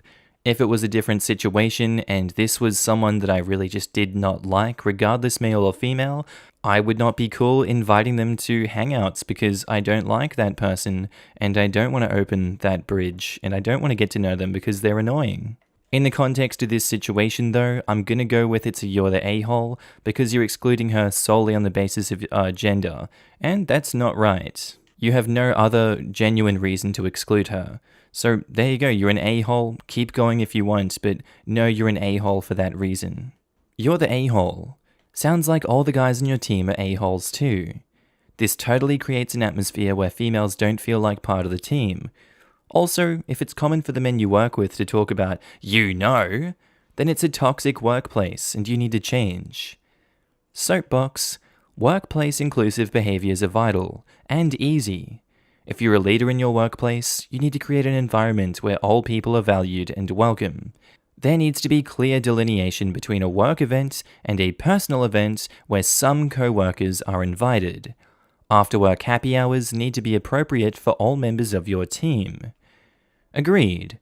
I am a female who works in the financial services, and this happens to me every goddamn week. It creates a boys' club culture and can be very toxic. Also, although I am friends with the guys individually, when they get into their boys' club, the dynamic completely changes and can be uncomfortable, which might be what his female colleague felt. The more that men foster an inclusive environment and stop enabling this culture, the better. The change needs to happen at the core of the group. Eek. I'm a woman in IT, specifically software development, and I can totally understand this. Thankfully, I recently ended up at a company where it's just me and another girl as developer, and it's super empowering and freeing. You're the a-hole. Yeah, I work in programming where I'm the only woman on my team. They still invite me to all of the happy hours, and we hang out and discuss crap that doesn't all revolve around sex and dating. Honestly, you could all just switch up the topic of conversation. Bonding with your team is important. Making connections to other people in your career field who might move on to other jobs and positions is also super important. You are excluding her from this opportunity. Like, honestly, you guys have nothing to talk about except sex? You guys sound boring as hell, to be honest, then. 100% this. I'm a facility engineer and the only female in my entire department. I am friends with my coworkers because, hey, hot take, it's not that hard to bond with people if you talk about something other than your romantic conquests. I mean, seriously, this started off as a professional relationship, and whether OP realizes it or not, it has professional ramifications. They have for sure started a boys' club, and in doing so, have iced her out of all social interaction. Indirectly, that F's her whole career. To me, it sounds like they're discussing women in a way that they're embarrassed about having known around women, aka in not a great way. Rather than address their own misogyny, they are harming this woman's career. The change of having someone outside their gender join the team is a lame excuse. Posted by user Throw Pushover Query, titled, Am I the a-hole for intentionally blindsiding my pregnant roommate to avoid a confrontation? I have been living with my roommate Holly for almost 1.5 years. Holly wasn't a good roommate. I was doing most of the chores. I didn't like her much, but she seemed to think that I was a really good friend of hers. Anytime I tried to talk to her, she would either deflect or give excuses. She told me once that it was my fault because I do it better than her and she is not used to doing chores. 6 months ago, she told me that she got pregnant. I was covering half of her rent too because she didn't have any money. I wanted to ask her to move out, but again, she would say something or give excuses or start crying and I would back off. A few months later, the situation got worse for her. She quit her job and couldn't find another. We were speaking one day, and she told me how lucky she felt having a friend like me. She thanked me for being so nice about the rent and the food, and she also told me she's not feeling scared about being a single mum, as I would be there to help her. No. I freaked out hard. Helping out a person when they're in a spot is one thing, but it was clear that she was expecting me to help her even after the baby was born. I didn't want that. Another month passed by. I was making plans to leave. Me and my friend found an apartment to share. On September 3rd, when she wasn't at home, I moved all of my things to my new apartment. Since most of the things outside her room were mine, the apartment was pretty bare when I left. I called my landlord and informed him that I won't be renewing my lease, which was ending at the end of September. He promised to return my security deposit in full at the end of the month. After that, I left a message to Holly that I've moved out and she has to talk to the landlord about her situation from next month. To be clear, I paid my share of the rent for this month to the landlord and told him to ask Holly about the rest and about making a new lease and new security deposit. I refused to attend any more calls from her. Bottom line is, I left an 8 to 9 months pregnant woman who was depending on me for many things, like rent, food, etc., on her own during a pandemic while she was jobless. She had left me multiple voicemails and telling me how I should have talked to her and at least given a heads up instead of just moving out. She told me that she's struggling a lot and she's about to give birth soon and that I need to help her. She's saying that it's crappy of me to help her so much and then abandon her. She told me she wants to meet me and explain things. She thinks that talking to her would make me move back. I refuse to respond. All my friends have conflicted opinions. Some think that I could have just talked to her and resolved it. Some think that I should have at least given her a heads up, and some think I should move back in. Many think that it's not my fault at all. Again, she has 1 month to figure things out with the landlord before the lease ends. I didn't talk to her because it never worked in the past, and I don't want to be guilt-tripped out of moving. Here for unbiased opinions, am I the a-hole? No, I too have been in a similar situation where you're continually guilt-tripped into helping out over and over and over again, and it just never ends. I know how hard it is to want to have that talk and know how it feels to not be listened to and then be guilt-tripped into doing something you don't want to do. And I understand why you completely just abandoned and ghosted. I did the exact same thing and it worked. Sometimes that's the only solution you do have to these problems because talking doesn't work. Yes, it really does suck to abandon her during a pandemic and as the baby's about to come and as she has no job and she's about to get kicked out, but the unfortunate reality is that she's an adult and she can look after herself and there are government programs out there that are going to give her, the baseline of support and housing, or she has family to do it. OP is not family. OP shouldn't have to do this for them. But again, everyone's different in these situations. I'm going to go with not the a-hole. Because she is intentionally gaslighting you? There is clearly some victim blaming and emotional manipulations going on here, even if it's small.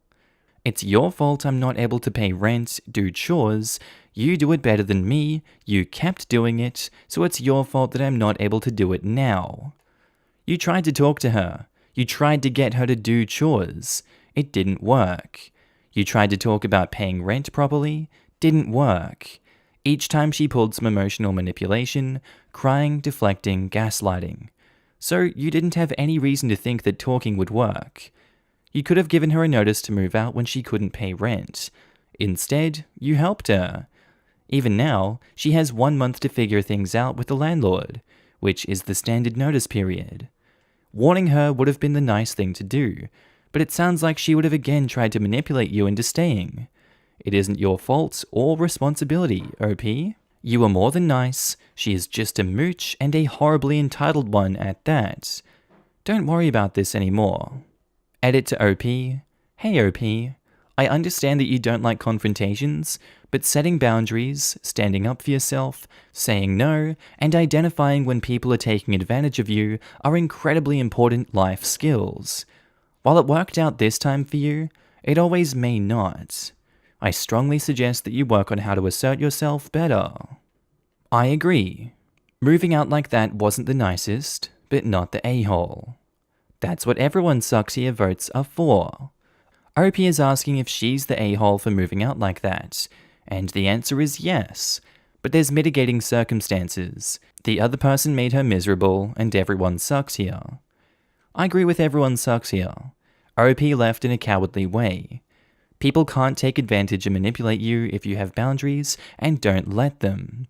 She let the roommate's crappy behavior inspire her own crappy behavior when all she had to do was set firm boundaries and communicate why and when she was leaving. Then she blames the other person for not doing the right thing herself.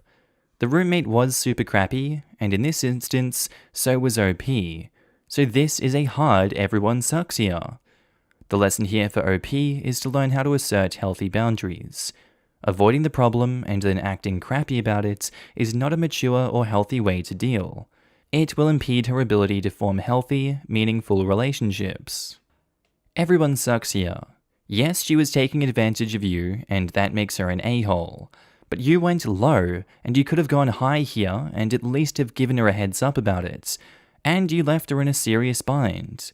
You had the opportunity to remove yourself from the situation and still be the bigger person, but you chose to screw her over on your way out. Yeah, lease was up in September, so OP, you knew exactly when you'd move out, yet you chose not to give her more than 30 days notice. For the exact title of your post, Am I the a-hole for intentionally blindsiding? Yes, you're the a-hole.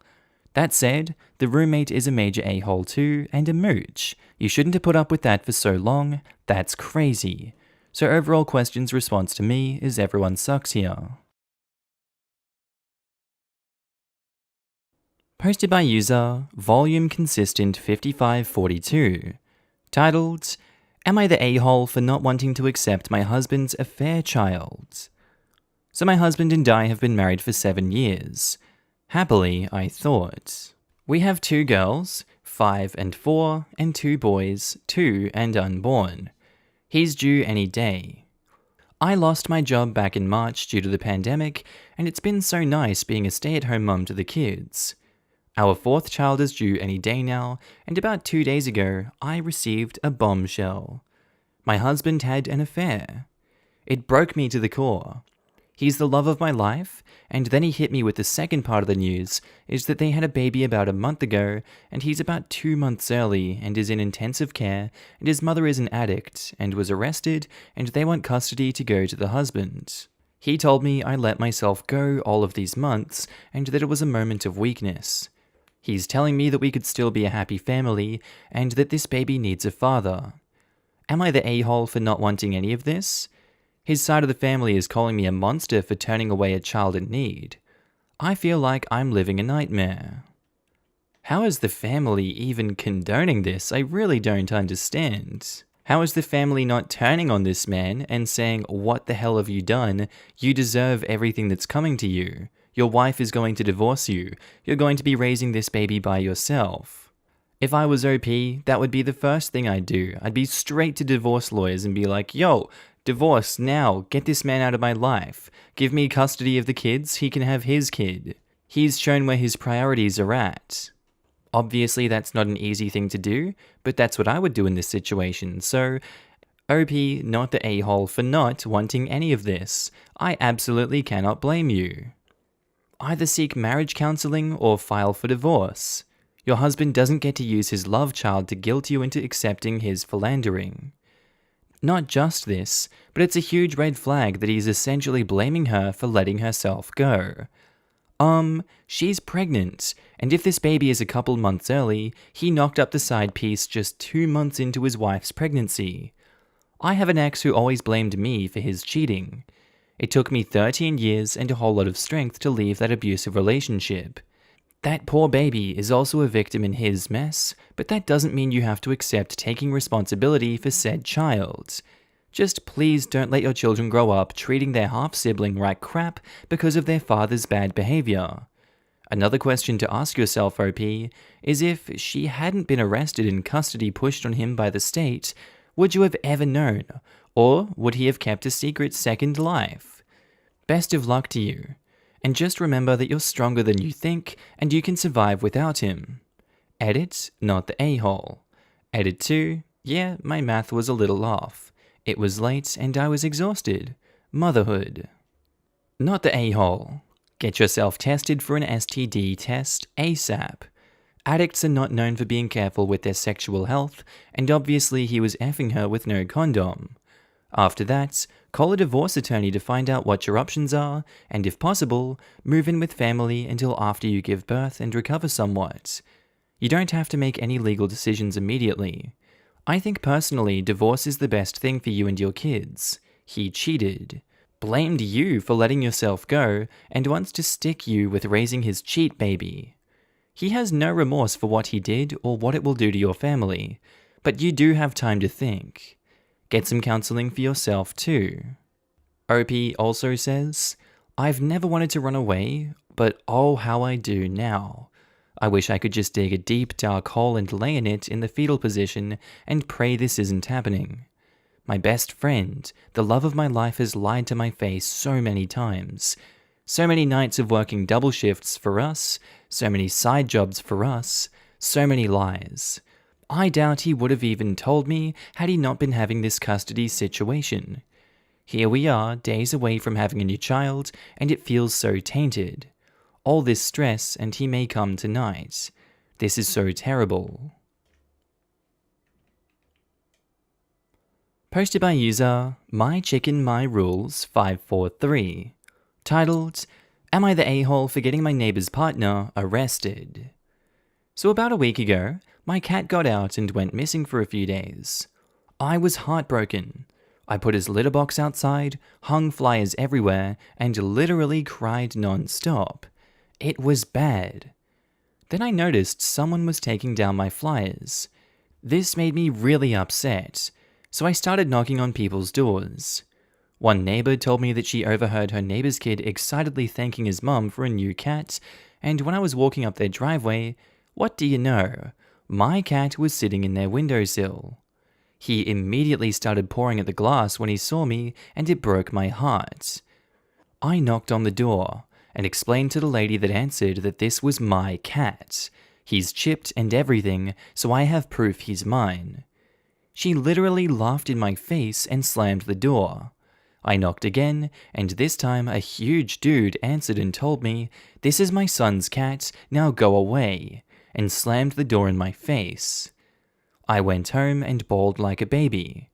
I called my dad, he's the county sheriff, to tell him what happened and to ask what I should do. He told me to stay home and that he would send over a deputy to take care of it. Well, apparently, the deputy let it slip that I was the county sheriff's daughter, and now the catnapper lady is telling everyone in the neighborhood I'm a spoiled brat who went crying to her daddy. But the thing is, I would have called the cops regardless. The only reason I called my dad first is because I was bawling and didn't want to sob on the phone to a stranger if I could avoid it. Plus, I wanted his advice on how to get my cat back. Apparently, the kid's dad also went to jail because the deputy ran his plates and saw that he had a warrant. So this woman is also telling everyone I got her partner arrested too. But how was I supposed to know the guy had a freaking warrant? I just wanted my cat back. Am I the a-hole? I'm just going to make a wild assumption from all of this and say that OP is living in a small town, probably in America, county sheriff, so good guess, I guess, with that one. From what I know, word travels quick around towns like that, and word that these two stole the cat and had a whole bunch of crap going on and got arrested because of stealing said cat and having plates scanned will get around. I can understand OP's frustration of people spreading misinformation and the wrong story about them, and I can see how they can convince themselves to think that they're the a-hole for doing that. But I believe that the right version of this story will spread around the town, and eventually all those worries will be put to the side. Regardless, not the a-hole. Not the a-hole, he got what he deserved. He stole your cat. Are you gonna get your cat back? And OP says, the deputy brought him back. He's curled up next to me right now. Good. And don't feel guilty, not even for a second. It's not your fault that he got arrested. The catnapper is spewing some huge cow manure. Her partner got himself arrested. He was going to jail either way, even if he hadn't stolen the cat. She laughed in your face when you explained the situation and wanted your cat back. Then she sent out her men to intimidate you into going away. He already has a warrant, and you actually did the community a favor by getting him locked up through your catnapping complaints. You are not a brat, and the catnapper is a cheap ass who stole someone's cat to get a free pet, and even took down the flyers so that the missing cat would go unnoticed. You rightfully cried to your dad, and he just happens to be the sheriff. Of course he's going to A. Look out for his little girl, and B. Do his job, because this is stolen property that the thief refuses to give back. She's just ticked that her stolen cat got taken away, and that her partner got caught, Lamau. Here's my best advice. Give your cat some pets, a treat or two, and a little kiss on the head. Poor baby. You could tell that he missed you because he pawed at the door when he saw you. It's crazy the dude risked so much over a damn cat. Our local humane society can't give them away. Like seriously, the last time I went to adopt a cat, the fee was like maybe $20, and I get 2 free kittens. Our local Facebook groups have at least 5 free kitten posts on any given day. He would have easily gotten a cat for little or nothing, not caused OP tons of distress, and not gone to jail for hardly any more effort than it took to catch OP's cat. Not the a-hole OP, he made his bed and he can lie in it. Posted by user, I Wanna Eat a Taco. Titled, Am I the a-hole for telling my cousin, I told you so, about his open relationship? Pretty short one here. I, 24 male, have a cousin named Bumper, 25 male. Bumper has been married to Jackie for 4 years. Recently, they've been having a rough patch, with Jackie losing her job and Bumper developing some mental problems. They've been fighting a lot, and Jackie apparently told my cousin that he didn't satisfy her, and she wanted to F a guy who was more daring in the bedroom. They argued about this comment for like a month, until they decided to try poly. Bumper brought this up to me, and I warned him gently that I've never seen an open relationship work out, and it's usually a cover for cheating and will poison your relationship. He brushed off the warning and made a profile on some of the apps. Now, he has no real desire to meet up with somebody, but Jackie started sleeping with a guy who works at the local church. They're in a small town full of nosy people, and it's exploded into tons of drama. People are roasting Bumper online and calling Jackie's morality into question. Supposedly, the church guy was trying to wait for marriage, and Jackie took him off the straight and narrow. Earlier tonight, Bumper was ranting about this to me. I let him talk, but then I reminded him of my advice. He agreed that I was right, and I got in a sweet I told you so. For whatever reason, he got mad after that and called me a fake ass and hung up the call. Am I the a-hole for keeping it real about my impression of open relationships? Well, when someone's trying to confide in you and get some help, making fun of them and then saying, I told you so, you should have listened to me, you're so stupid, of course this was gonna happen, you're such an idiot, kinda makes you an a-hole. You can try first off not doing that and actually helping them. Sure, it felt good to say. It would feel even better thinking it and giving him actual advice and helping him through this situation instead of laughing in his face. It would feel really great if you just did the normal thing. You're the a-hole for doing this to your cousin and not offering better advice. That's all I can really say. You're the a-hole, and obviously have a very limited understanding of poly relationships. While I would agree that your cousin and Jackie are probably not the best individuals to try ethical non-monogamy, there are plenty of examples of long-term poly relationships that involve intelligent, loving people who are not just avoiding their own toxic relationships. My girlfriend has been married for 15 years. They have been poly since before then. We have all been friends for that long as well. She and I started a relationship 5 years ago and now have a child together. It's the best and happiest relationship I've ever been in. Poly life can be great, especially when you have 2 dads and a mum to toss a baby back and forth. Yep, opening up a relationship when things are bad is a recipe for disaster. It's basically a cowardly way to force a breakup.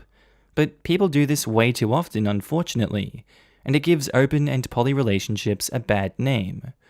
I have not been in an open or poly relationship, but I have friends who are in successful, long-term, non-monogamous relationships. The key is opening things up when the relationship is at its strongest, and designing rules and practices that strengthen the primary relationship when the new people come in. Ethical non-monogamy 101, guys. It's not like monogamy has that great of a track record either. People who bash poly relationships as doomed to fail never seem to acknowledge that the vast, vast majority of monogamous relationships fail. Most relationships fail. It's just a fact of life. You're the a-hole. You might have been right, but right now, right or wrong, he needs your support. That's what you should have given him while holding the I told you so for later. You're the a-hole. It's always petty, even when they deserve it. He was upset and that just rubs it in. I think the problem with open relationships is that people nowadays use that when they already have someone in mind. Not first agreeing we both want this and see what comes along for sex, or that sex isn't a problem in the relationship. They just want to sleep around. Posted by user Throwaway81, titled, Am I the a-hole for humiliating a man and his entire family when he proposed to me? I, 28 female, come from a very traditional Indian family. I left them when I came to the USA for uni because I knew that if I accepted their help in paying my fees, they would hold it against me later, and I got a part-time job along with the financial aid that I was receiving. I maintained low contact and didn't visit them in person until I was 26 when they contacted me on my younger brother's passing uni. For the last 2 years, I have visited them 4 times, and each time they've been talking about marriage, although I have stated very clearly that I wasn't interested. They brought up kids and how finding guys willing to marry older women was hard. I said no problem because I'm child-free and that I don't need and want them to find a guy for me. January this year, I went to visit them and they said that they had something special for me and that I would absolutely love it. The day after I reached their home, they said they were throwing me a welcome home party. I thought they were trying to fix our relationship and let it be. They invited a lot of people, and it had obviously already been planned. An hour in, my parents introduced me to a man in his 30s, F, and his parents. So, next thing I know, F goes down on one knee and whips out a beautiful ring. I'm surprised and angry at my parents for still trying to control my life and putting me in such a situation. I said no, but then our parents began to push my buttons and I exploded. I called F, his parents, and my parents lowlifes for trying to trick me and basically insulted their views, calling them misogynistic and disgusting. I told them to go F themselves and I left. I packed my bags and went to stay at a hotel until it was time for my flight. My mum cried and begged me to stay and said that they had already paid for half of the dowry and ring. I stopped responding to my parents' calls and texts because I was done with them.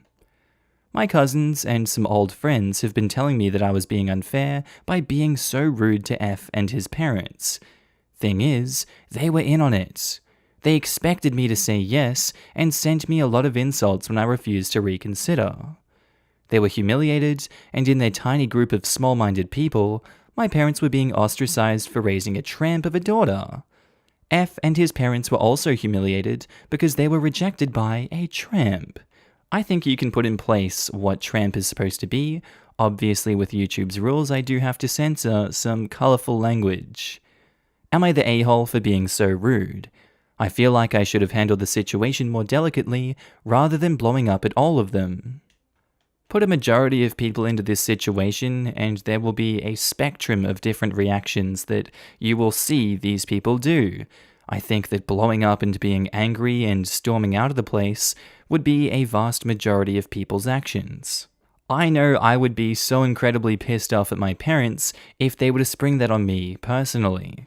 And then to continually guilt trip you and have that family attack you afterwards for something that you had no business in, you wanted no business in, you didn't ever want to be a part of. Shame on all of those people. Not the a-hole OP.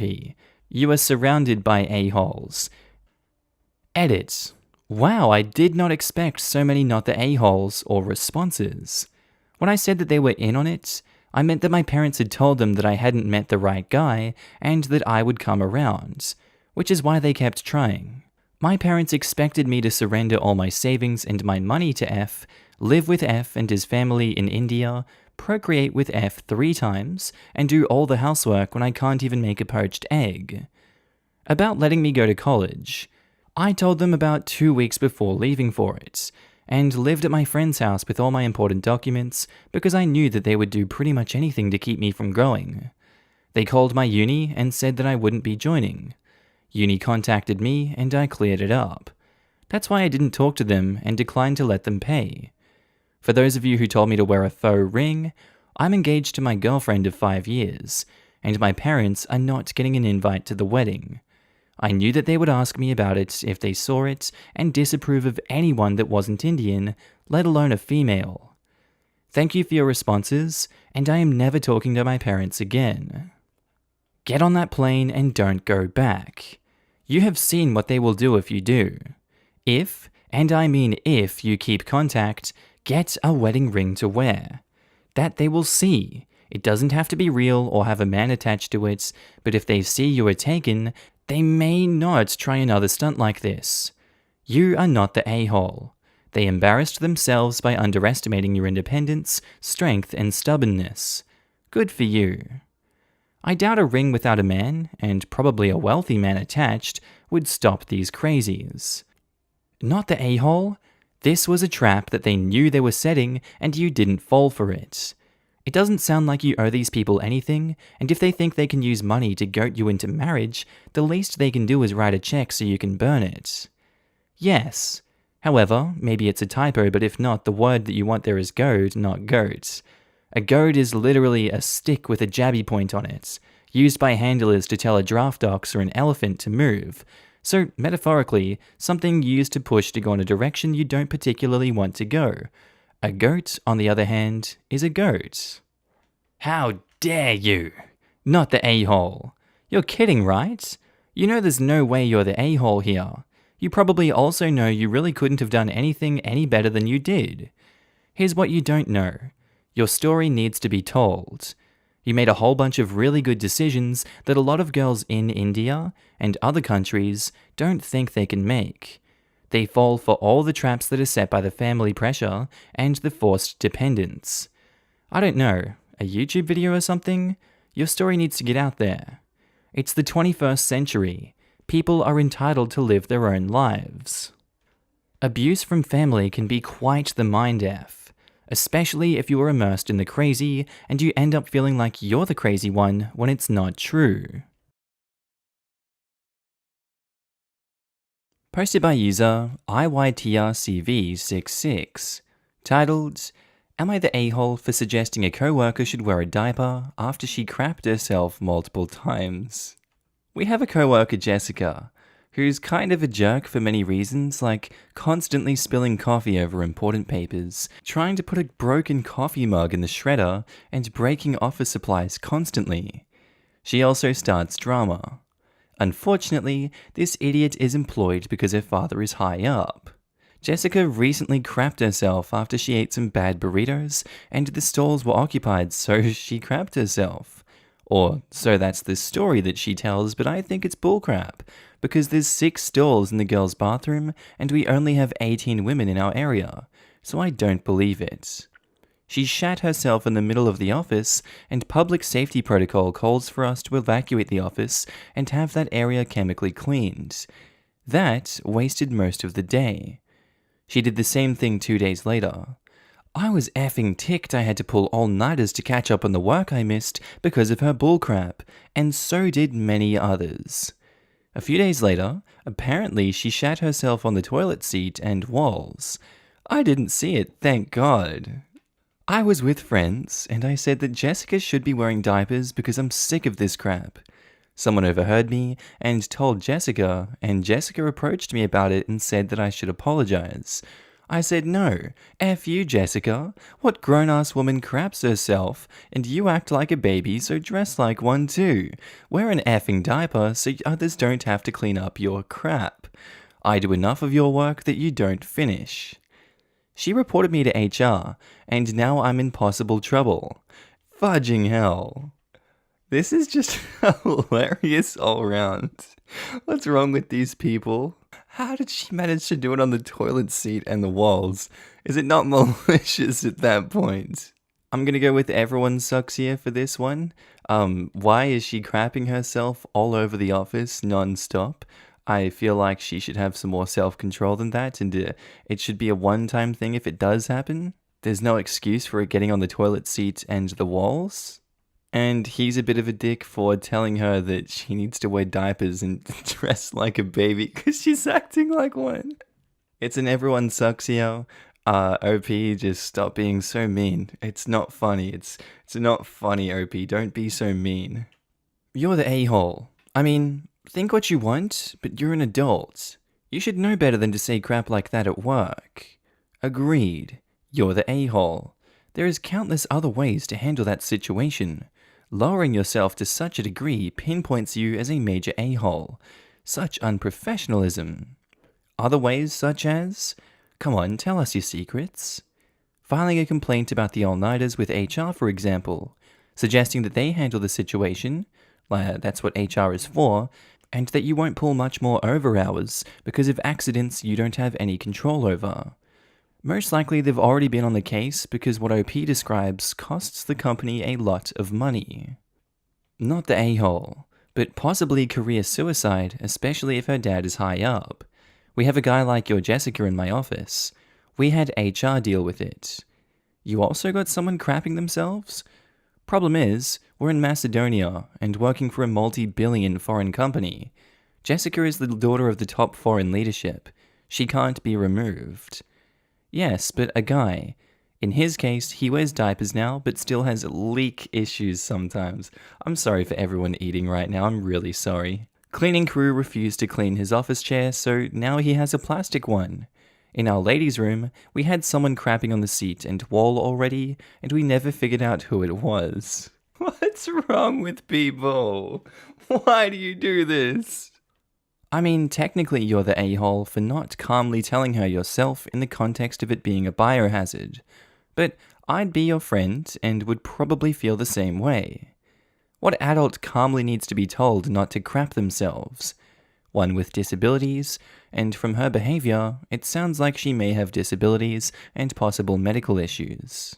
If she does have possible medical issues and it's not just because she was eating bad burritos, then I feel bad and I retract my statement. But again, we don't have enough information, we just know that she's the daughter of the boss, and that's all we can go with. Posted by user Certain Exam 4505, titled, Am I the a-hole for leaving my roommate's 4-year-old home alone with a friend for hours because I don't want to normalize babysitting? So I've been living with my roommate, Rose, since the beginning of the quarantine. We didn't choose to be each other's roommates, everything was by landlord. We aren't exactly close, since we're just roommates. I tend to stay in my room and every now and then we talk, but it's mostly just hi, hello, good morning, etc. Recently, Rose had an issue and she needed to bring her daughter in, 4 years old. I'm sure what happened entirely. I just know that it's an emergency. The girl has been here for 3 months. At the beginning we had a long talk about boundaries, agreements, etc. because of the sudden addition. I told her that under no circumstances would I be a babysitter, even if I get a stay-at-home week/day. I don't want to suddenly become the constant babysitter. Rose cannot work at home, but I sometimes am able to. She agreed and explained that she is perfectly okay with this as long as I'm okay with her inviting either babysitters or family to watch the baby. I agreed, so long as they didn't get a copy of the key. Like maybe one family member/babysitter, but not all of them. Here's where I might be the a-hole. Rose apparently couldn't find a babysitter or something because when I woke up, the baby was in my bed, sleeping, and she left a note/text explaining that her babysitter couldn't come. I was absolutely ticked. I tried texting and calling, but she didn't answer, and I had to work in person. I called up a friend for a favor, and they babysitted while I worked. I told them of any allergies, etc. When I got home, Rose was ticked that I left the baby with a stranger. She said that while my friend was nice, that I had no right to leave the baby with someone she personally didn't know, and that I never know what could happen.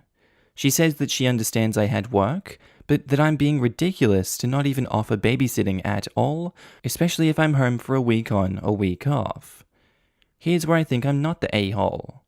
I was cranky and told her to F off because I had work and could have left the baby alone, and that I told her to never rely on me for babysitting, etc. I trust my friend since he's been working in daycare. She's angry and says that I don't know how I endangered the baby, and that she will call the police the next time. I told her that I'll call the police the next time she leaves the baby alone. Edit. Because some are confused on why I think I'm an ass/posted this, the main issue from Rose's side is that I left a male babysitter who was a stranger to her, and there is this thing against babysitters being males. Maybe I'm not some cultures, whatever that means. I thought that it was more obvious from the post alone, but I'm just clarifying here. I don't get it, OP. Are you saying that you might be the ass because you agree with her that male babysitters are not okay? Because if you agree with that and you did it anyway, that would make you an ass, but that's just a stupid argument now, isn't it? It's unfortunate that she needs to go to work and she's not able to look after her baby. That's great, but that's also a Rose problem. Rose is the one with the kid, not you. You didn't choose to look after this kid and you made it very clear. Rose can't get her way just because she wants her way. Life doesn't work like that, unfortunately. You did the only thing that you could have done, and you couldn't have known that her views on male and female babysitters were like that. I hope this injected some sense into Rose's thick, dense head, not to leave her baby alone with just people that don't want to look after them. I don't know, but I'm gonna say not the a-hole. Not the a-hole. Good God. Who just leaves their baby in their roommate's bed when they haven't consented to babysit? Something is very, very wrong with Rose. You made sure someone was watching the child, which was the right thing to do, even though it wasn't your responsibility. You are more than fine.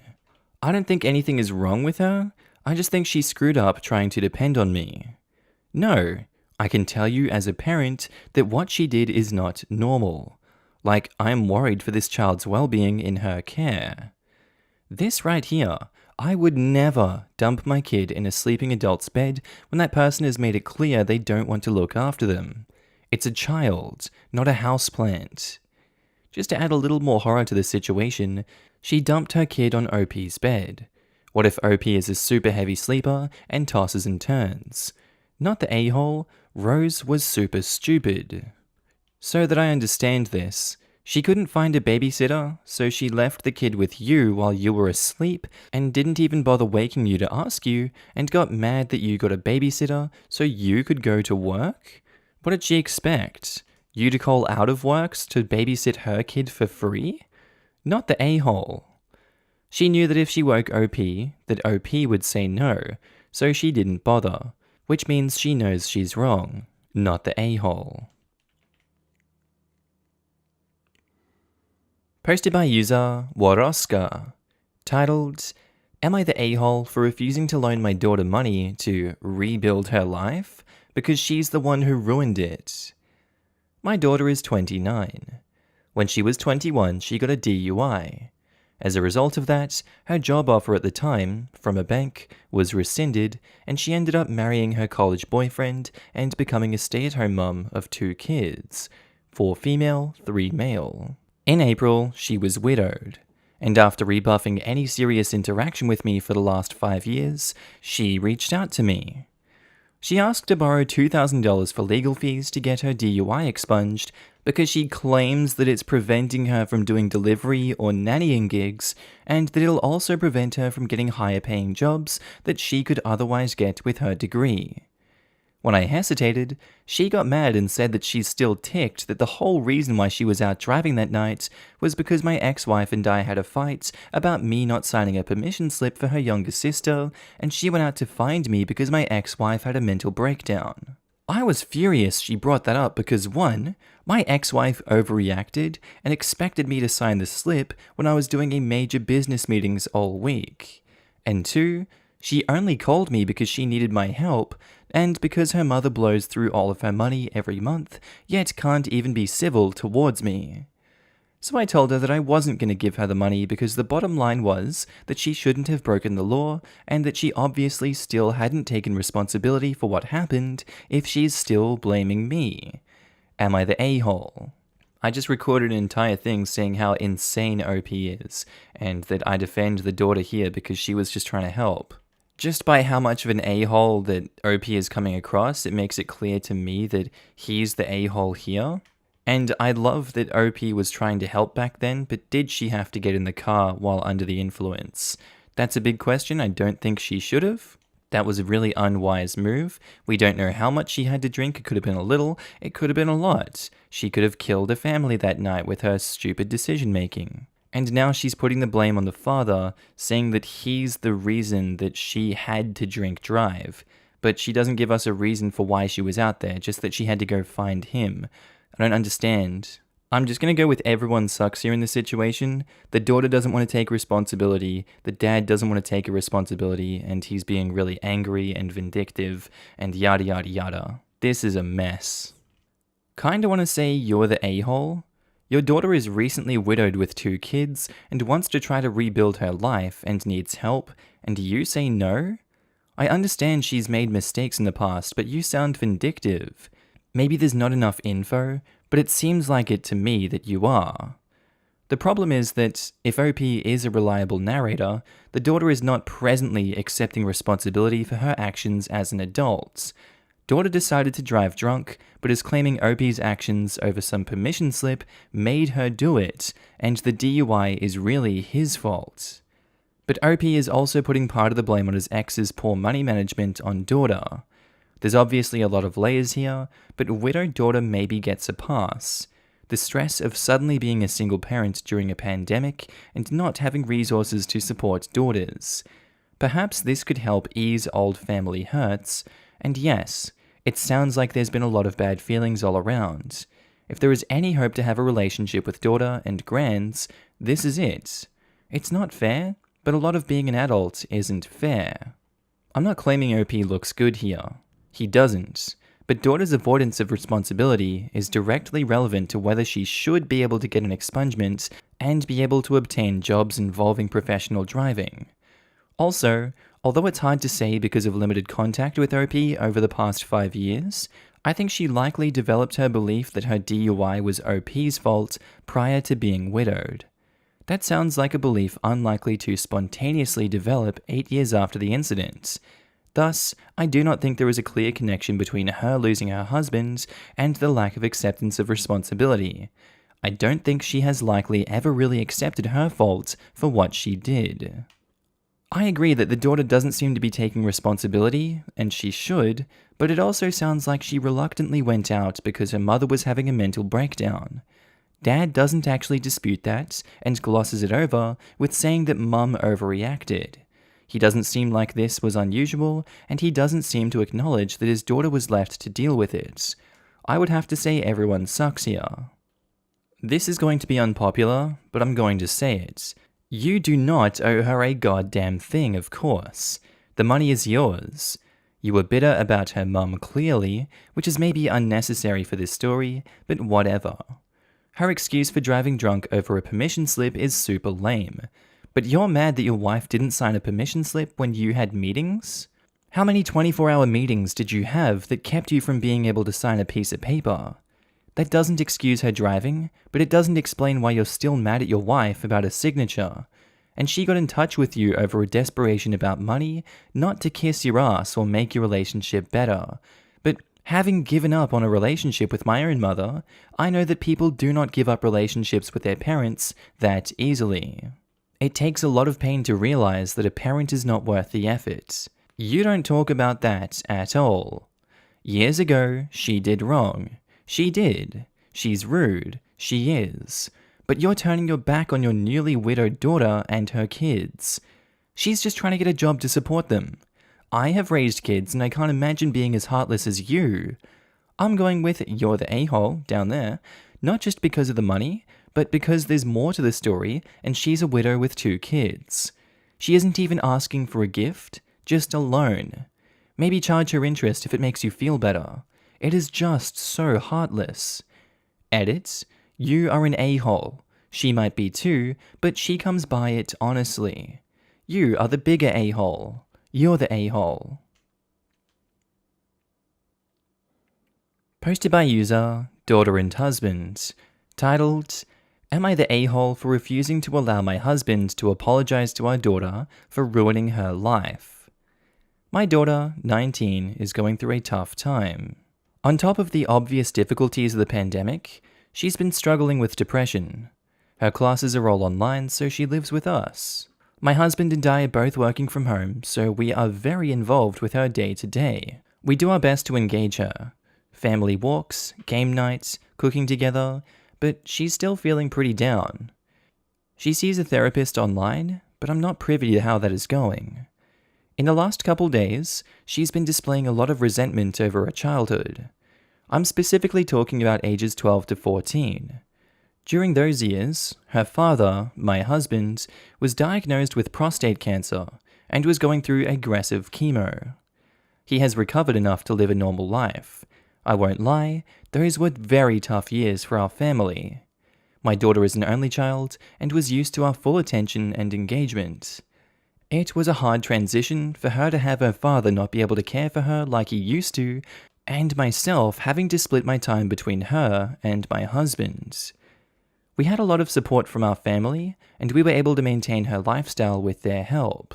She didn't have to quit any teams, she never missed school, and I do acknowledge that emotionally there was damage, so we did family therapy for years. Yesterday, she was in a bad mood. During dinner, I asked her what was going on, and she went into this explosive rant about how many issues she developed due to us. Apparently, we are responsible for her grade slipping, her relationships failing, her weight gain, etc. She tied it all back to her missing crucial development during the years where her father had cancer. At one point, she says something like, "Has it ever occurred to you that maybe you should apologize? You basically deprived me of a childhood." My husband says, "I'm sorry, honey. I could have done better, and I could have done more for you." I shut that down and told her, "No, you are not going to guilt your father into apologizing for having cancer. This is unacceptable. You need to accept that life is not fair, and there is very little that we can do about it. Go to your room and calm yourself down." She told me to go F myself and went to her room. My husband and I have been arguing about how this was handled. He thinks that an apology is not a big deal, and that he was hurt by what she said, but that he could take it. I think that she's looking for someone to blame for her current unhappiness, and that we, as her parents, are easy targets. I also know that my husband already feels a great deal of guilt for putting our family through so much turmoil. I love my daughter and want her to be happy. At the same time, I do believe she's at an age where she needs to take on personal accountability. Am I the a-hole here? The absolute level of entitlement is reaching astronomical, punching the star in the face, sky-high levels. These people, while going through prostate cancer, still did everything they could for their daughter. This chick is 19 now. It's been 5 to 7 years since that has all started and finished. Surely she can see that they were doing the best they could at the time. They even went to family therapy and everything. They literally did everything that you could do for this daughter, and she still blames him for having cancer and not apologizing? What has he got to apologize for? I'd kick her out of the house and say, go find someone else that treats you better than this. You're 19, go live with someone else that's going to treat you as good as we do.